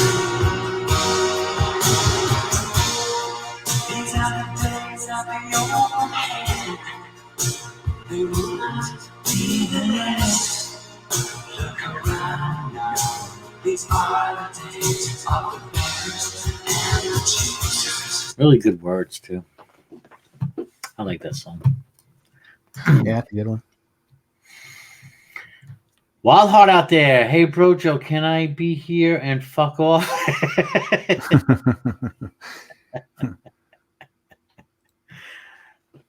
Fuck on, fuck off. Welcome, Wild Heart. How you doing? If you play Joe Cocker, the great Joe Cocker, at a slower speed than usual, he goes from sounding like a retard to sound like a real fucking retard. I'd make it even slower. Yeah. You know how he sings? He's all like, ooh. I don't know what it was there, Captain Chaos, but when you said Joe Cocker, you kind of emphasized the cock part. Oh, no, I wasn't going for a sexual joke. Going for a retard joke. I mean, Note to Ronan, self, you caught that, right? emphasis on the It ain't cock. just me. Yeah, I got it, but a lot of people pronounce it that way. I know where you're going, and I guess we're going everywhere. Go ahead. Talking about roosters. Huh. He has roosters. How on was him. that? Who dug that rabbit hole? Yeah. Cock. Now you made me want to go get a Joe Cocker song and slow down the speed. Right? Like one of his like real weird songs, like let's see, a little help from my friends. yeah, that's a good one. That's a good one. Woodstock. There we go. Yeah, it's when he's all freaking like coked I out. get a copyright for that one because I don't know. I think it's, okay, let's see. Let's see. Here, I'm gonna let's slow it down. That's a normal speed.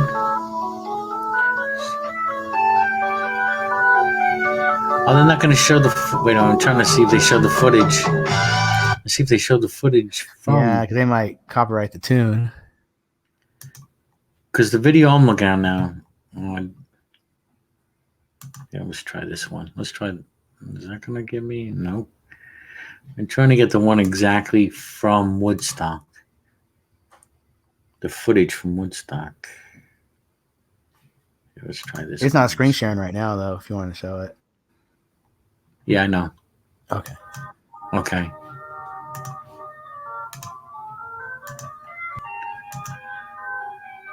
Classic song.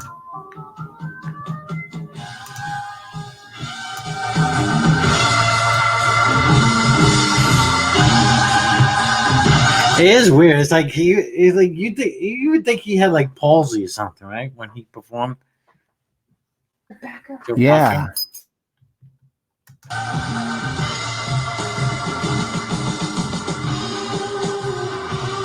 I'm gonna when it gets up, I'm gonna sing a little bit in normal speed, and then I'll slow it down, like you suggested.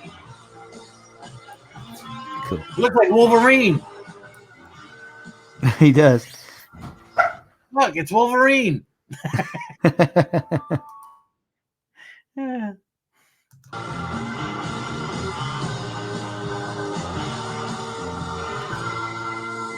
What kind of shirt is that? Did he go through the mud in that shirt?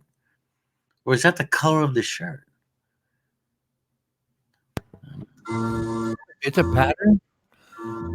Pattern on his shirt. Tie dye or something like that. Yeah, hippie tie dye stuff.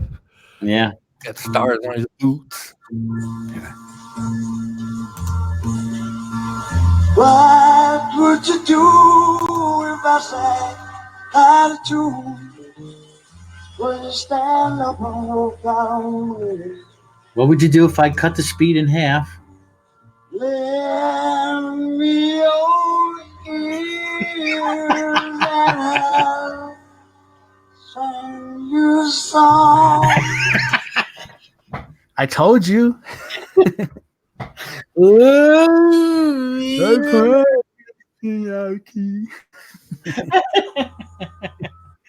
I will try not to sing out of key. Oh, now it sounds like old black man. It sounds like almost sounds like that new kind of that mumble rap now, right? Right? Is that what they call it? The mumble rap? Oh, that mumble rap, yeah. Yeah, mumble- That's horrible.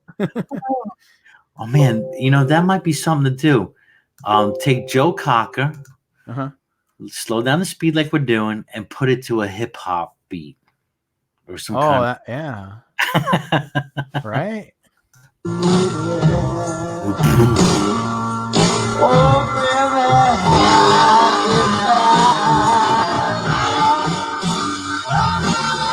I think it'd be too slow, maybe. Yeah. What if we sped up his ass? Oh, cool. Might sound normal. Let's go to 1.5 times speed. There we go. Yeah. Blah, blah, blah, blah. There we go. Oh, blah, blah, blah, blah, blah, blah, blah. What do I do when my love? Why do I do it? Oh man, I definitely gotta work with this.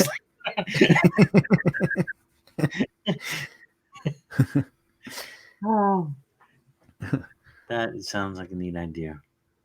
I gotta hear that again. When my love? Here's what I do when my love. What do I do? When my love? When my love? When my love? Here's what Oh yeah. Oh, I like that rabbit hole. You ever see John Belushi do his Yes. Oh, he's good, right? He was Yes. good. He was very good. Mhm. Oh, you know what? Let's pull that up. That was good. That was classic. He does that other. That's a different tune too, and he's that one about Oh, look, came up. John Belushi. That's come right. Okay. Cool. Came right up there in the. Searching for family Whoops. vacations? All right, let me. Okay. I don't know why my ad block is not on. All right. Let's hope. Well, this is not from SNL channel, so someone else put it up on YouTube. So hopefully we won't get. I don't care anymore. I really don't care. I really. Okay. Do you see it? not yet.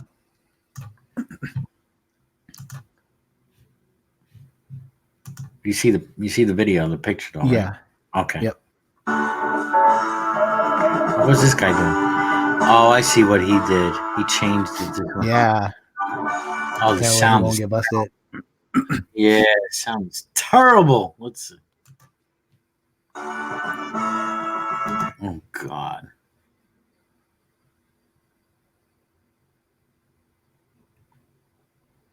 Dead comic. What was this? Dead comic party. Let's see. Okay, I want to be real. Lucy, doing coke grabbing. Okay, no, this is some guy impersonating John Belushi, impersonating Joe Cocker. It almost looks like Farley's brother. He's a comedian too. It does. All right, we'll give him a chance. Let's see what he does anyway. Let's see. Doing coke grabbing. It does. It looks like Chris Farley. Maybe it is Chris Farley.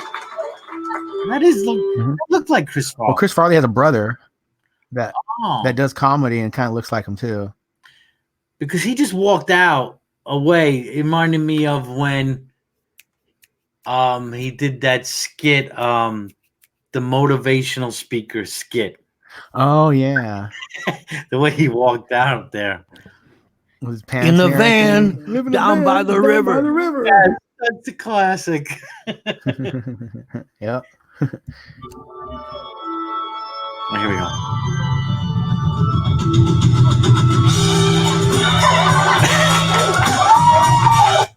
Did I? Oh, I still had it on 1.5 speed. Should I keep it there? Mm. Let's go. Mm. Normal. See what normal sounds for. You got the wig on. Isaac Lanford. Oh, okay.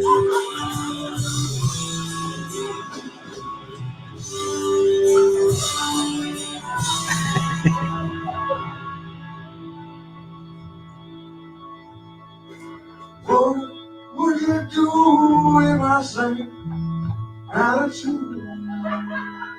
Would you stand up and walk out on me? Then be aware and I say you something. Is he gonna stop mumbling? I will try not to sing on key. Oh, baby, I Mhm.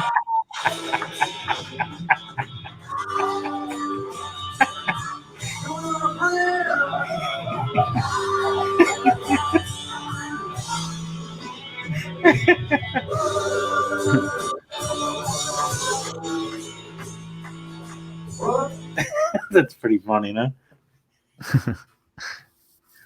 I thought it was the other guy's gonna do it. Yeah, I know. Let's see. I want to speed this up for a second. what I do when I know there's a way. Whoa, look at that. It's like jazzy. Yeah. How I feel at the end. Oh, yeah. I don't get that.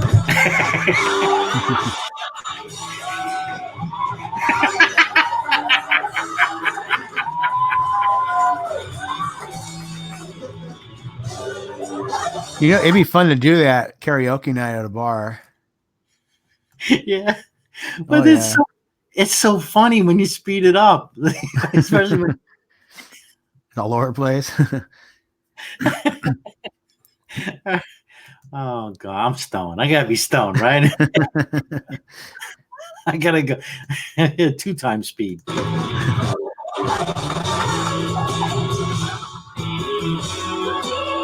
There we go. You could probably put like the chicken dance behind it. Yeah. Oh god, that's too funny. While Art's laughing, like, yeah, you predict chipmunks exactly.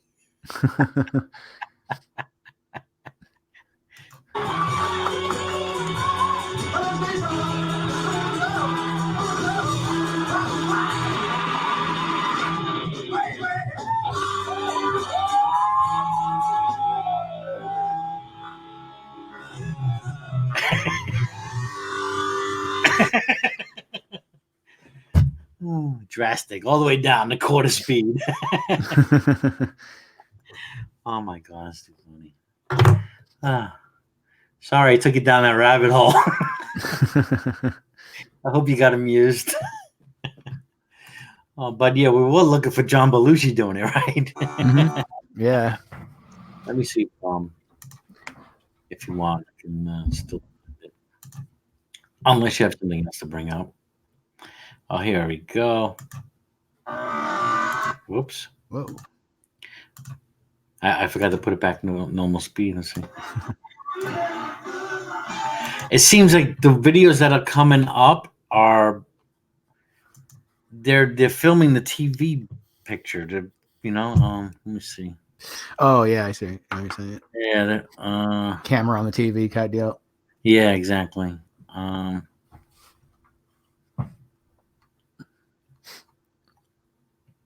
I'm looking through the search. I put the search in. Not even SNL put it up.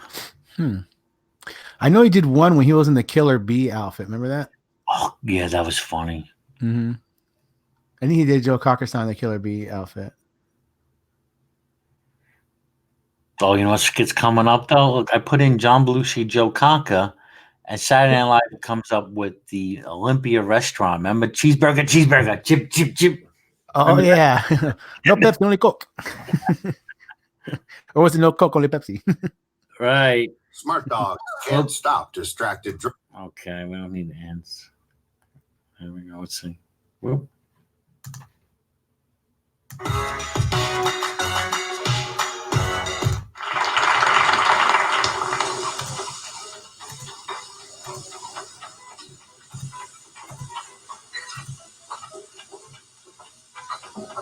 I'll have a tuna salad sandwich and an order of French fries, please. No, no tuna. No tuna. Tuna?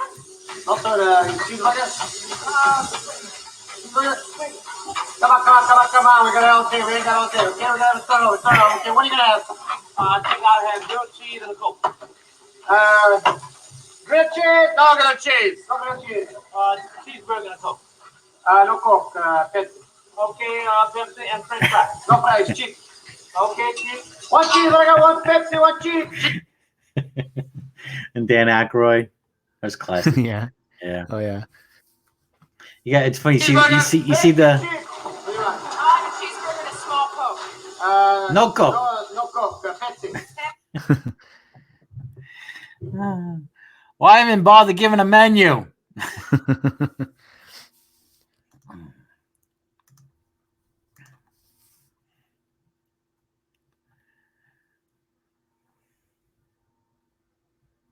All right. Anything else, folks?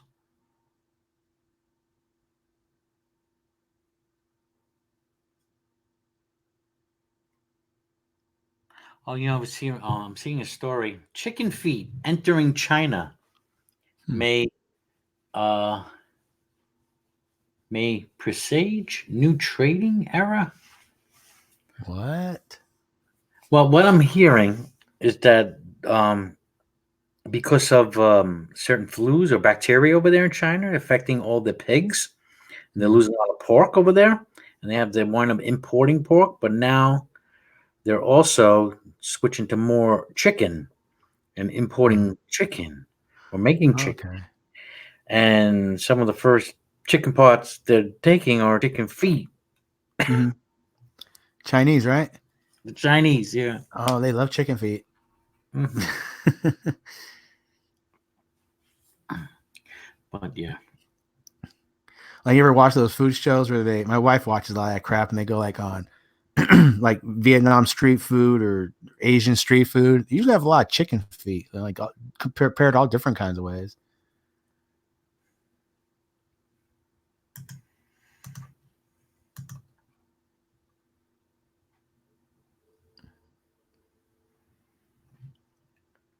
Trying to see any of the stories. So on this website saying there's going to be the least amount of solar activity in 2020. Lowest solar activity in over 200 years, apparently.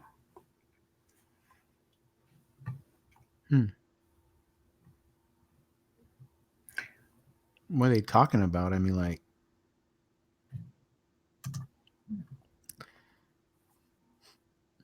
sun flares and The low in the sun's 11-year cycle will have at least some repercussions for the climate here on Earth. On December 20th, 2019, Iceland received one of the largest snowstorms in its history.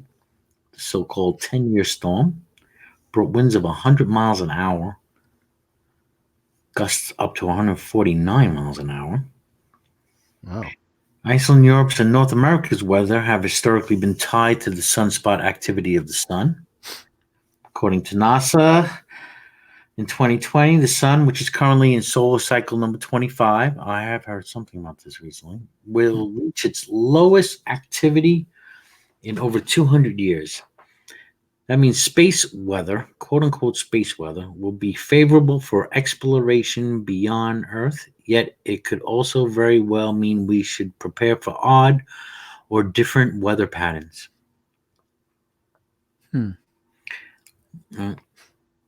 When solar activity gets really low, it can have the effect of a mini ice age. Sweet. Sweet. The period between 1645 and 1715 was marked by a prolonged sunspot minimum, and this corresponded to a downturn in temperatures in Europe and North America. Named after astronomers Edward Maunder and his wife Anne Russell Maunder, this period became known as the Maunder minimum, also known as the Little Ice Age. Cool. Mm. Great news if you're a skier.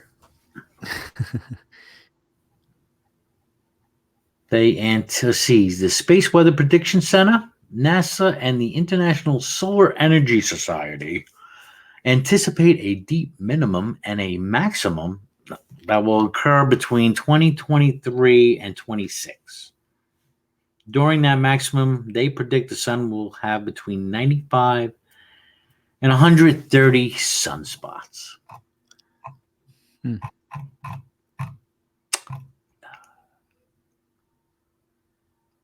That means a lot of drought. A lot of flooding in other areas, no? Yeah. Earth's gonna be like a giant toilet with the poles shifting and the sun at its lowest. Yep. The end of the world, guys. It's the end of the world as we know it. That's great. It starts with an earthquake. Birds and snakes. Lenny Bruce is not afraid. In Australia burning. Yeah. That's crazy. Those Aborigines are probably liking it. Yeah, they're starting to have all that smoke coming through the major cities. I think even as far as Chile started getting a haze from the fires over there. There is a conspiracy going on with that fire, of course. Oh. Yeah. Who started it? There's pictures going around that some craft with laser beams started the fires because they want to clear way for a railway for smart cities and create smart cities and a railway, and that's why, yeah, that's the conspiracy. Laser beams, and a look at craft. Laser beam, lasers, Australia, smart city. Yeah. Who has the power to do that? Spacecraft laser beams. The Jews. Jews in space. Jews in space.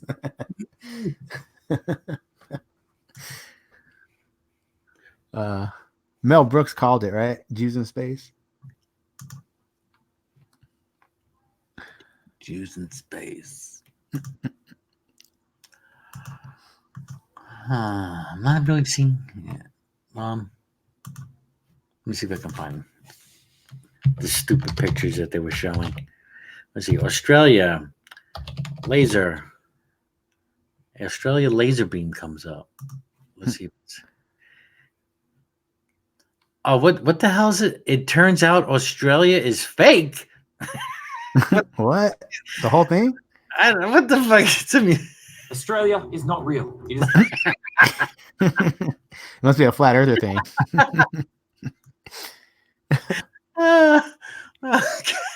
That's funny. All right, here we go. Down another rabbit hole. We're gonna go down the Australia is fake rabbit hole. Here we go. Australia is not real. It is a hoax. They want us to believe that Britain moved over their criminals to someplace. In reality, all these criminals were loaded off the ships into the waters, drowning before they could see land ever again. Oh, I guess they're commenting on someone else's. That's funny. All right, let me try to find the other thing. Oh, here it is. Telegraphs. China is suspected. Oh boy. Uh-oh. China is suspect. Let me pull up the let me screen share the story. Here we go. China suspected of firing laser beams at Australian helicopters. Okay. That's not about the fires. Mm. This was in May 2019. Okay. Australian name have been targeted with laser beams as they flew over the South China Sea in a series of attacks suspected to originate from the Chinese military. Okay. All right. It's not the same. Not the story I was looking for. I will try to find this conspiracy. Let me just put Australia fire conspiracy. Let's see.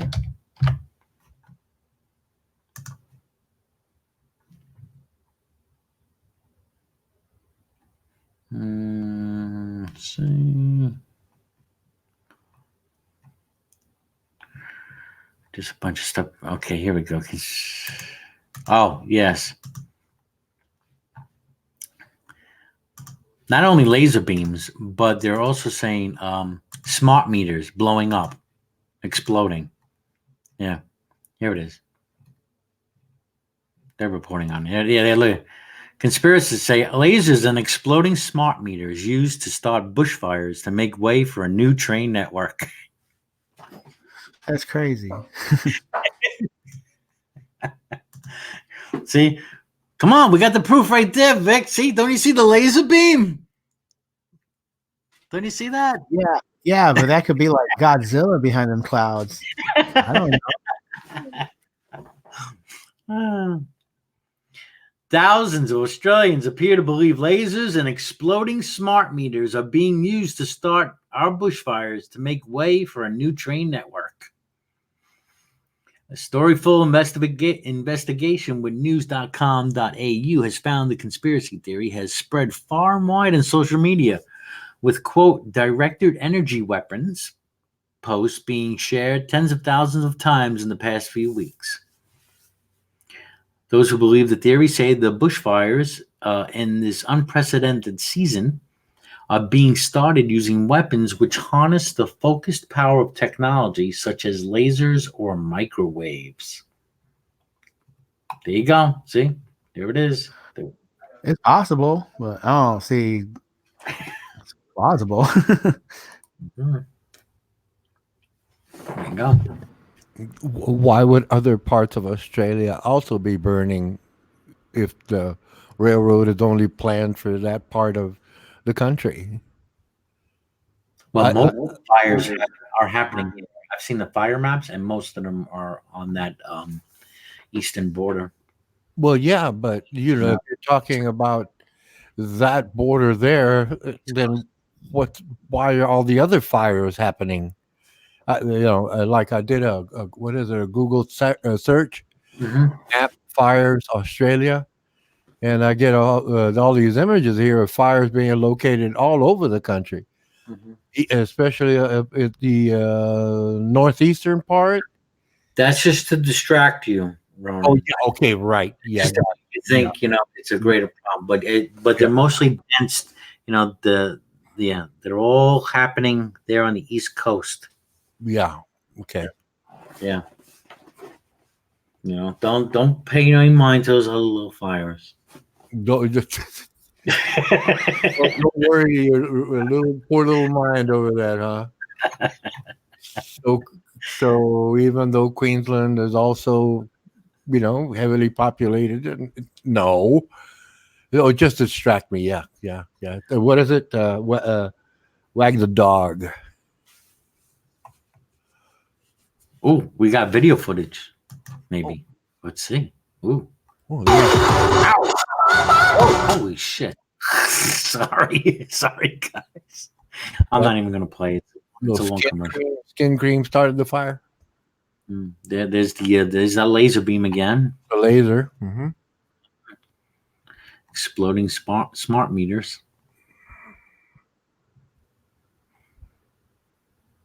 That's a cool picture, actually. Yeah.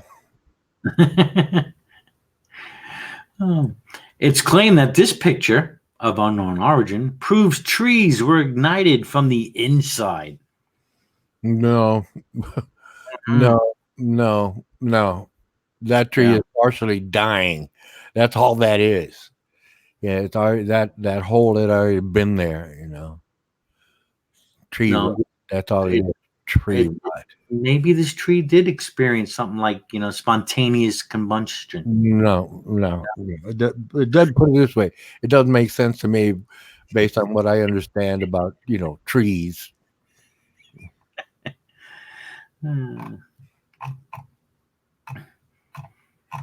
Illuminati conspiracy. Do you remember those stories? I haven't heard one in a while. People just exploding.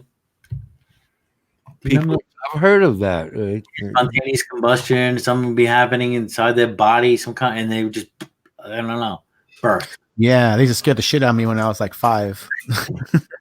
I mean, I don't know if that shit was real or that happened. I haven't heard anything similar to that. I'm surprised.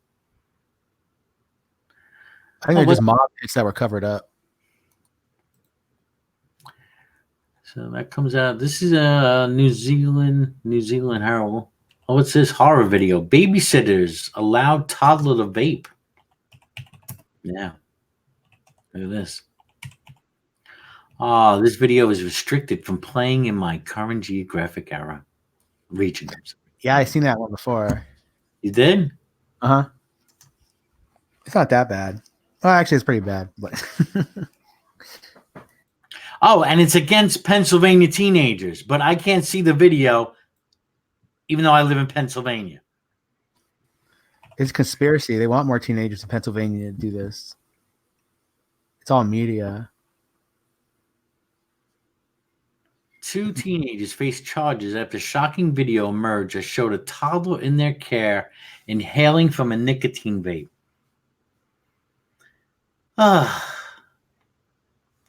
Shows a 2-year-old inhaling from the device before coughing and crying. The 2 teens can be heard laughing in the background. Oh my God! What the? And what? I guess you posted this on Facebook too, huh? Probably.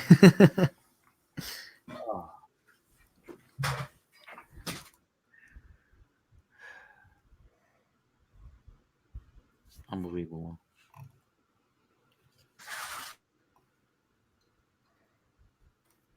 I wonder how ghetto they were, because I knew this one chick that was giving her kids cigarettes and joints when she was like 2.5. Mm-hmm. Wow. No, it was just weird. Little kids walking around with a joint in her hand. I'm like, what? Like,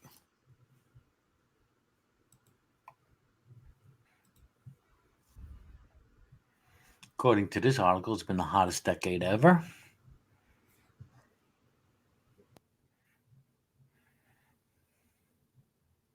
0.8 degrees Celsius higher than the 20th century average. More than 1/5 of a degree. 1/5 of a degree over a decade average. not too bad. Not at all.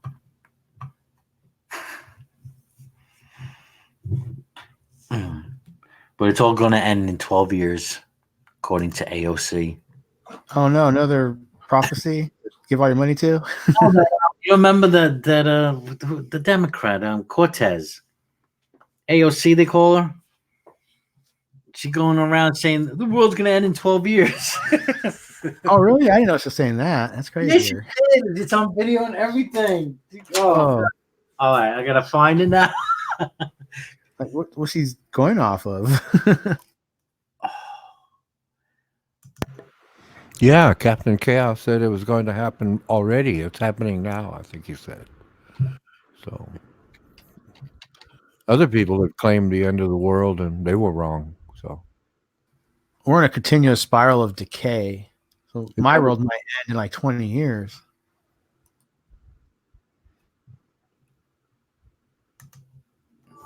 Okay, let me think that the part okay, let's see. Yeah, this are you is going it. to screen share, Yes, I will, sir. please? Thank you. Yes, sir. I know you want to see her pretty face. Oh yeah, Yeah. I, Oh, support, yeah. I support her. She is a hottie. Yeah, I do. Let's see if Oh yeah, just pick part it of up. that is generational is that millennials and people and Gen Z and all these folks that come after us are looking up, and we're like, the world is going to end in 12 years if we don't address climate change. And your biggest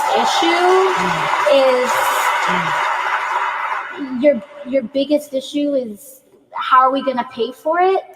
there you go. 12 years, huh? 12 years. It's not much time. Well,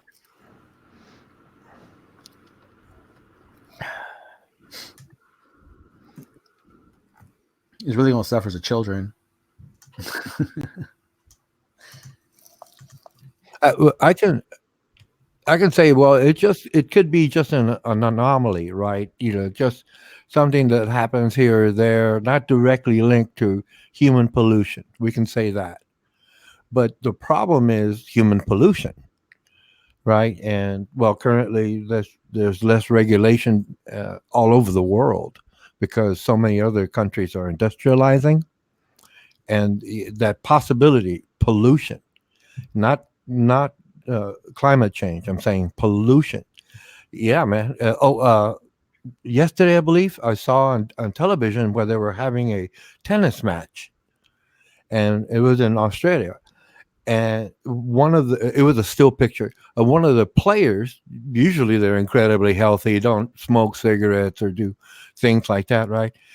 She was on her hands and knees and coughing her head off, and you could see the smoke, right? You could see that smoke, right? And if that kind of pollution happens, right, people are going to have a lot of problems with their lungs, right? And if it would happen over a long period of time, 10 years, right?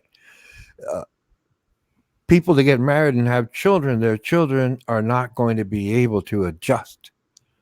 So there's going to be a lot more health problems there. So if we're just talking pollution, what man created himself, if we can't work on that, we have serious problems.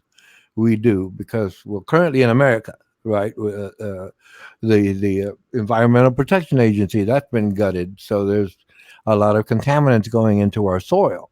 Thank you, President Trump. And that over time, right, in terms of a generation, 20 years, right, is going to basically culminate. It's going to grow.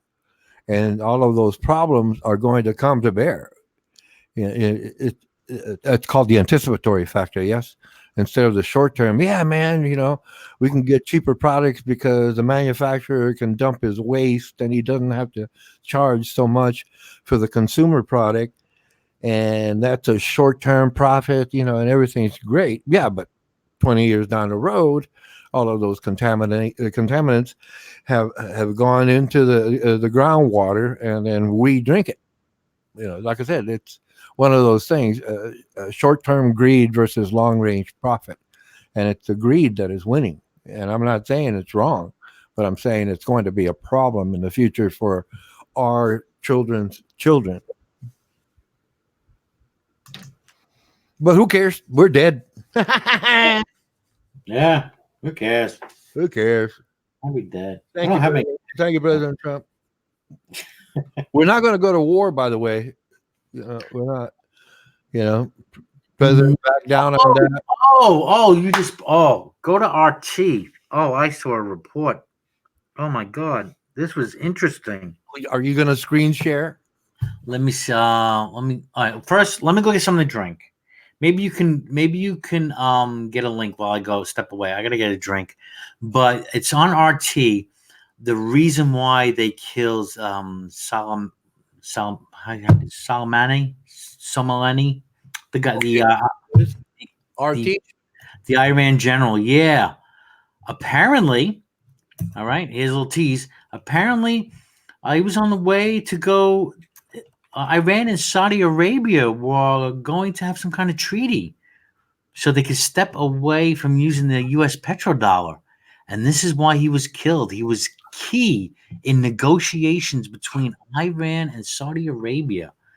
Yeah, I'll be right back. Check that out.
Oh, sorry guys, they're putting better internet in over here.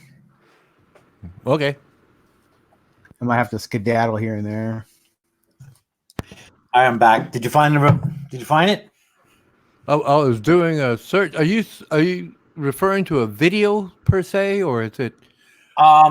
There's this guy, Rick Sanchez is his name, I think. Not the politician. I know it sounds like a politician's name. But RT News. Let me see if I can find it. Are you talking through YouTube? Well, RT has a channel. Yeah. Yeah. Because I did a search and all I got is Iraqi TV reports strike kills powerful Iranian revolutionary, but that's not a New York Times, not RT. So okay. All right, I'll try to get the video.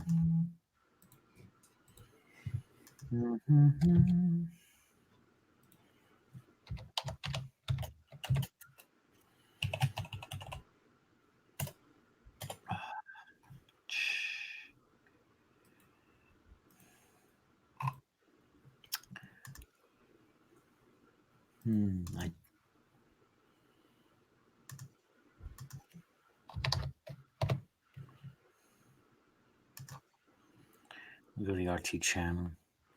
Seems that.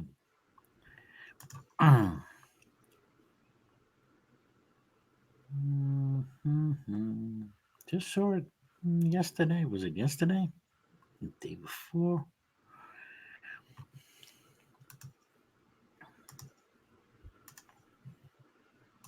I can't find it. Here's the YouTube channel. Okay. Subscribe there.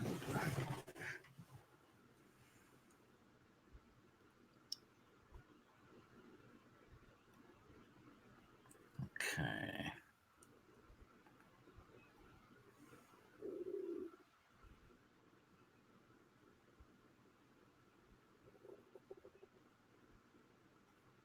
Kaiser Report. He's pretty funny. I don't know if you've ever seen Max Kaiser. He's an interesting guy. Oh, where is it?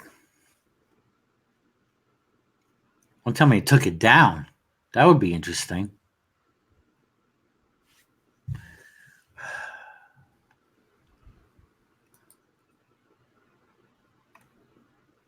Two days ago? It wasn't that long ago. Now I'm going back to 3 days. This Kaiser. Sure. That is interesting. I do not see it.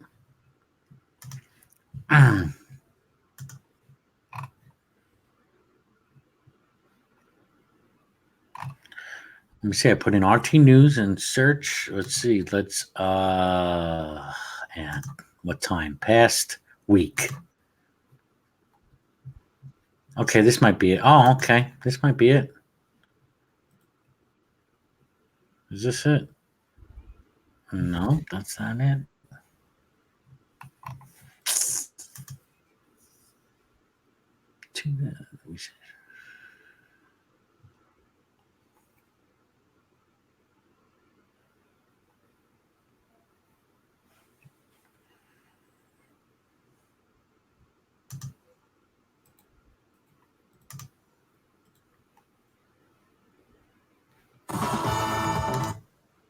In the world headquarters of RT America in our nation's capital. Okay, this is I'm gonna have to kind of, because this is a half an hour video. Let me see if I can scan through it. The one that's coming up. This one was. Oh, this was a few days ago, though. Wait a minute.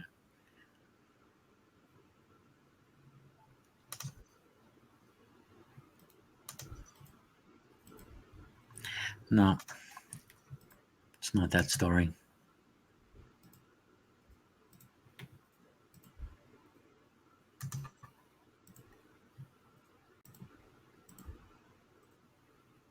Okay, here we go. All right, I found it. I'll play it, and you guys tell me what you think. There he is. This is Rick Sanchez, RT. From Studio 4 in the world headquarters of RT America in our nation's capital, this is the news with Rick Sanchez.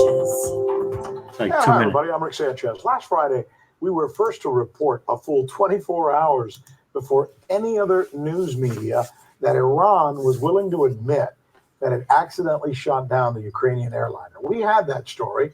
First, because of our sources in Iran, and second, because we were willing to ask the tough questions. Tonight, another blockbuster of a report regarding the real reason the United States felt it had to assassinate Qasem Soleimani. The Trump White House says Soleimani was killed because he was on the verge of killing Americans with some type of terrorist attack on 4 U.S. embassies. Can you hear that all right? Yeah. Okay, good. All right, I had to turn up the volume, so all right, because now you're coming in very loud. All right, this it should only take a couple minutes. So. But to date, no one in or out has been able to confirm any such planned attack.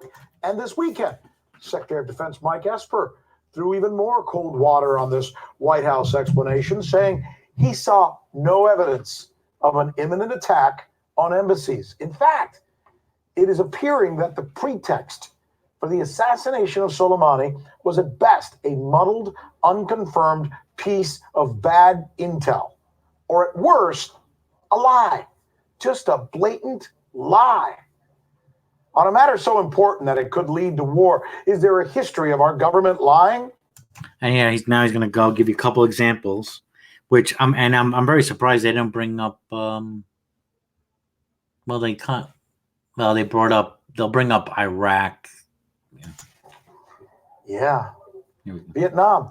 It began because of the Gulf of Tonkin incident, where in 1964, a U.S. destroyer came under attack from the North Vietnamese. Problem is, it never happened. In his memoirs, Secretary of State McNamara, the guy in charge back then, admits it was all made up. Iraq War #1, U.S. citizens who did not want us to go to war with Iraq were told that Saddam Hussein's soldiers were killing babies in Kuwait by taking them out of incubators in a hospital and throwing them on the board, stepping on them. I remember that. I don't remember that, but they're going to play a video now of this woman. And then, and he's going to tell you who this woman is. I was like, wow. She's one of like the ambassador's daughters or something like that, or some, yeah. Exactly. I didn't. Yeah. Like everything's a stage. Crazy. Young lady who convinced Americans at the time that we should go to war. They took the babies out of the incubators. took the incubators and left the children to die on the cold floor. It was horrifying. Sounds terrible, right? That 15-year-old, she was lying. She was coached to do so by a PR company hired by the White House. The truth is, not a single baby was ever killed or taken out of incubators. And the so-called witness, it was later revealed by a Canadian investigative team that she was actually the Kuwaiti ambassador's daughter who was a friend to President Bush. Iraq. Yeah, there you go. Yeah. Yeah. Remember that one chick that they said they rescued that was like shot a bunch of times and beaten and raped and all that in a hospital that they had to go in and rescue or something like that? That never happened. She came out and said that was all a big lie. It's crazy. Use women and children to pull those heartstrings. Yep. Manipulate the emotions. Gets them every time. We're all guilty. Let's try this. Iraq War number 2. Iraq declared 8,500 liters of anthrax, but UNSCOM estimates that Saddam Hussein could have produced 25,000 liters. If concentrated into this dry form, this amount would be enough to fill tens upon tens of thousands of teaspoons. And Saddam Hussein has not verifiably accounted for even 1 teaspoonful of this deadly material. Sound convincing, right? That's U.S. Secretary of State Colin Powell at the United Nations arguing that Iraq had WMDs. Because Bush, Cheney, Rumsfeld, and Tenet were not credible at the time, Powell was chosen and coaxed into giving that speech that led to the second war in Iraq. Today we know it too was a lie, and one that even Mr. Powell says he horribly regrets now. So now our government... And they used the emotion after 9/11, right? People want to, they're probably going to have problems. They're probably terrorists. Let's go in there. Even though they say Saudi Arabia was the cause. Right? The hijackers here. We went to Iraq. Anyway. Appears once again to be lying to us about an assassination that could lead to a war with Iran. So here's the question. If Soleimani was... I need to quickly say something because I was thinking about this the other day. Matter of fact, just real quick.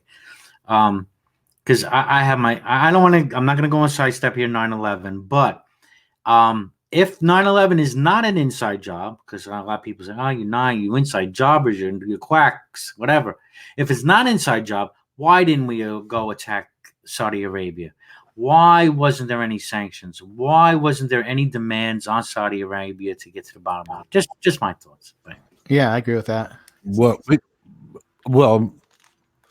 from my looking into it, oil was discovered April 3rd,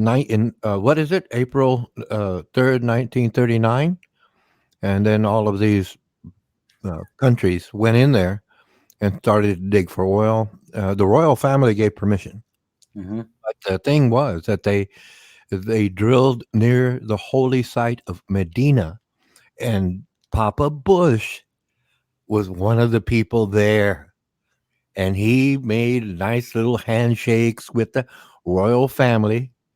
And when Bush baby encountered 9/11, he didn't want to go after Saudi Arabia because we're getting oil from them cheap.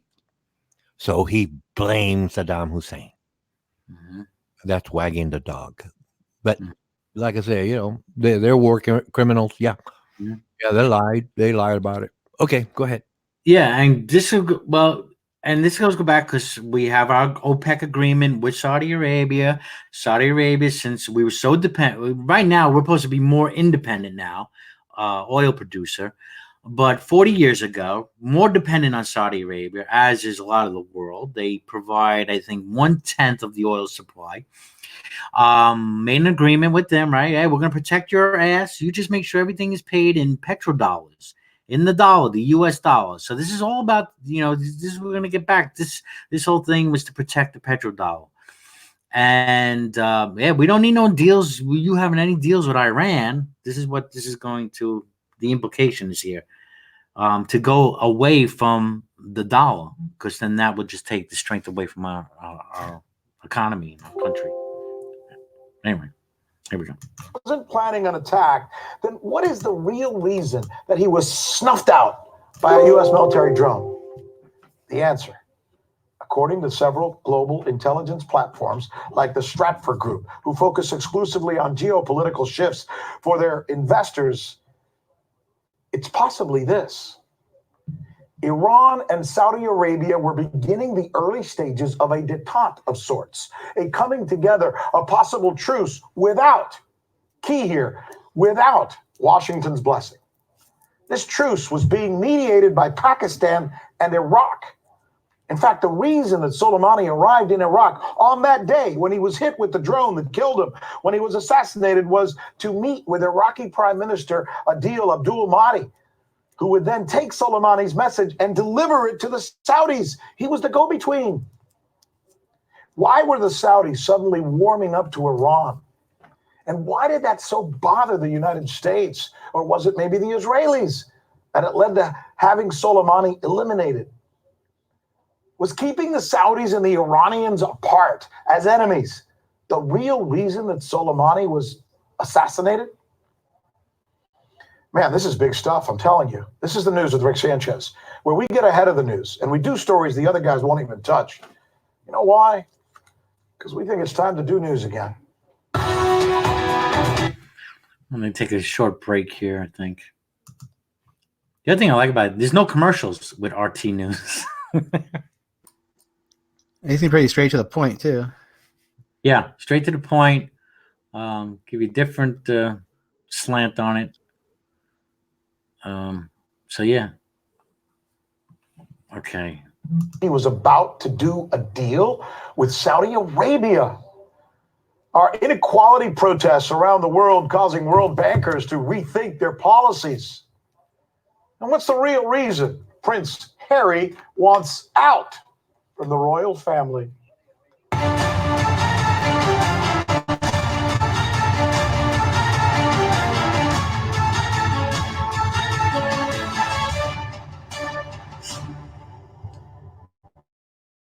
I don't know if you remember, right here on this newscast, we told you about an attack at a Saudi Aramco oil field in Saudi Arabia that was hit with Iranian cruise missiles and drones. Iran at the time seemed hell-bent on sending a message back then, and the message seemed pretty clear to Saudi Arabia. If the U.S. hits us again, we're not going to hit them. We're going to hit you, Saudi Arabia, and the other Gulf states for taking their side on this thing. Well, since then, global intel experts started noticing that the Saudis have been secretly reaching out to Iran, because if push comes to shove, the U.S. won't have their back in a clash with Iran, and that's what they wanted to avoid. So they started saying, well, let's see if we can maybe warm up to these guys, the Iranians. That's an extremely significant part of this story, which is why former Pentagon official Michael Maloof is standing by here to take us through this story. But before we bring in Michael, what I want to do is catch you up on how this whole conflict has played out over the last 48 hours. Here first is RT correspondent Igor Zhdanov. As Washington teetered on the verge of an all-out war with Iran, it looked like it had just stepped outside of its comfort zone. The risk of plunging the Middle East into yet another disastrous conflict was an obvious weight on the U.S. But now, with the tensions easing, America is back in familiar territory, waging a political and economic campaign to... I'm sorry, I got sidetracked. I got distracted. That was the end of the story, right? Pretty much. Yeah. No, I got a text here. That's why I had to, a couple things I got to take care of, actually. Wild Heart, you got it right. Oil and money.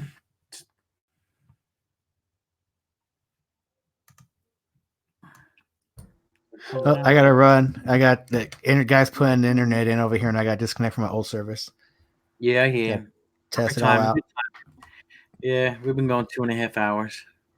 Take care, Captain Chaos. All right, cool. See you guys later. Yeah. Dun, dun, dun. Ronan, thanks for coming by, Ronan. Thank you for having me. And thanks for tuning in, Wild Heart and all the friends. Please rate, comment, subscribe, share the video. You all have a great, awesome day. All right.